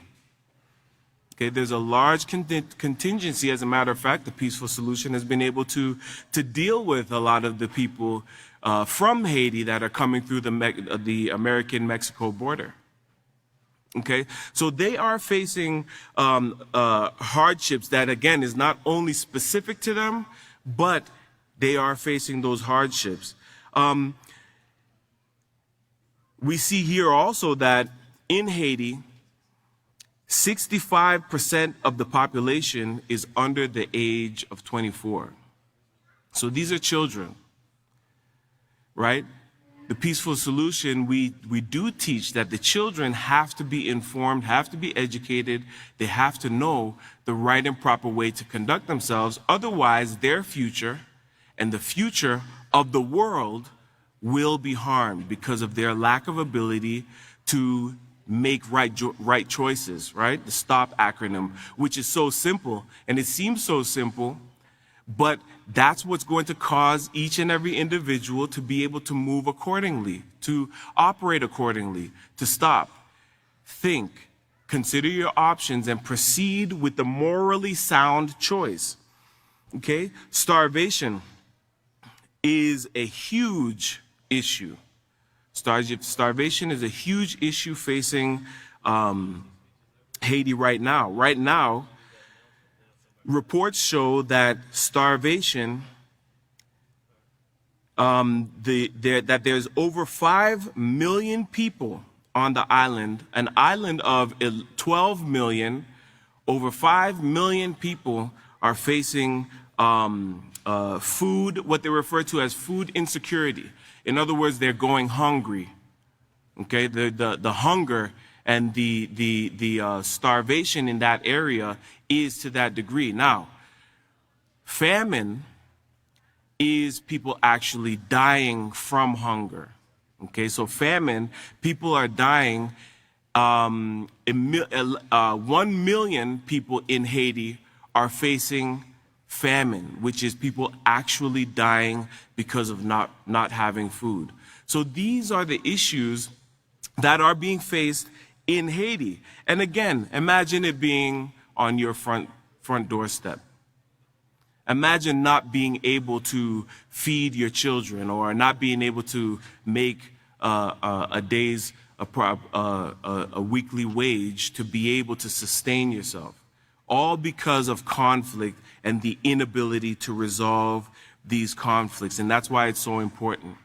In closing, it is very important for us to be able to sustain and maintain positive character so that we can continue and learn and fulfill our duties in our communities with true peace. I'd like to thank you very much, and I'll turn the floor over to the next speaker. We're getting very close to the end of this spring 2024 Peaceful Solution Character Education event. There's just a few more to go, but we're going to try to tie up the day also. And we also have a really great speaker for those of you that are here, probably the best speaker. And we'll play that as you're going through the displays, and you'll be able to be educated while you're being educated. That would be his philosophy. But now we're going to go to a person who's director of our Spanish speaking program. He covers Mexico, Central America, South America, and also into Europe with the Spanish speaking culture, the people. And he does a great job. He's built a team with his wife and other people that are there in the areas that he travels to, which he's constantly on the move with all of the classes that are being requested. And the things that they've been able to do is remarkable. But unlike the lives we have here, what people in those countries have to go through is very different. It's a challenge just to get something done beyond what you would expect. You would not imagine the things that some of these people go through. And I don't want to say any more. I'll let him say it for what it is and let him explain to us how the Peaceful Solution is going to actually fix this and bring this back to what it should be. At this time, I'd like to introduce Juan Carlos Fonseca.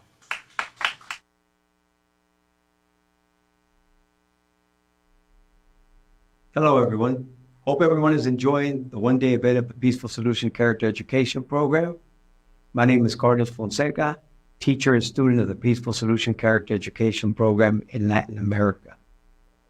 Today, I would like to start out by showing a graphic. The level of corruption in Latin America and Caribbean is on the rise.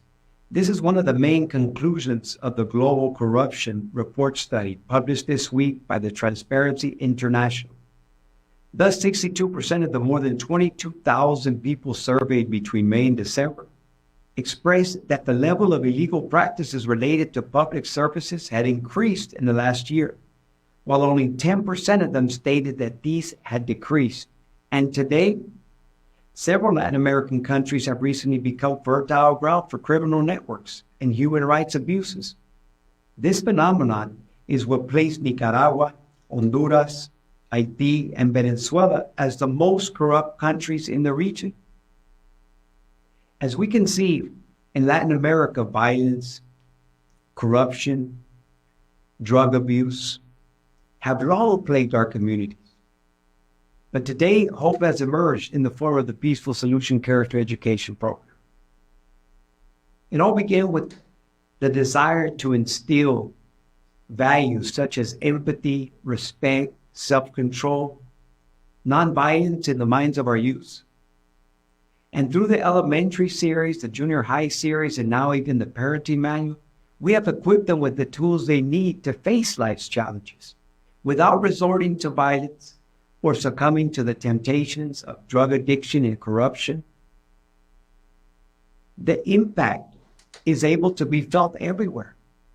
The impact is able to be seen as more and more individuals embrace the principles of the peaceful solution. Violence decreases. neighborhoods become safer. But it doesn't stop there. As more and more individuals become agents of positive change, they begin to fight for justice and accountability, challenging corrupt systems and demanding transparency from their leaders. Moreover, as the ripple effect of the program spreads, families are strengthened, our schools become a haven of learning and mutual respect. Through the dedication of teachers, parents, students, the Peaceful Solution Character Education Program becomes a perfect model of transformation, proving that even in the face of seemingly insurmountable challenges, peace and progress is attainable. Join us in becoming a part of this great team of learning, then teaching what we have learned by practicing and setting an example for all those who see us. Join us in creating a more compassionate future. May the peace of the Peaceful Solution Character Education Program be with each and every one. Thank you.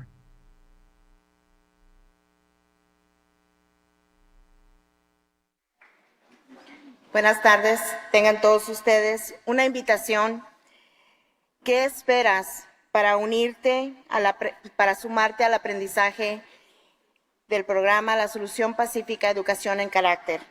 Únete a nosotros la próxima semana, el 7 de abril 2024, para las clases de la Unidad de Carácter del Manual del Maestro, impartidas por los grandes maestros Carlos Fonseca e Isabel Tenorio. Y con esto le damos la bienvenida a nuestros compañeros de paz.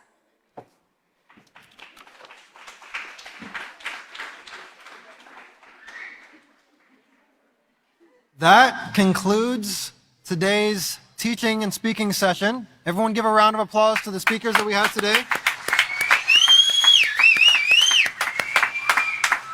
I'd like to once again thank the House of Yahweh for allowing us to use their facilities. And I'd like to thank everyone who put in a lot of hard work making this day possible. From the food to the studio sound and video work, everything went very well. And everyone give them a round of applause as well.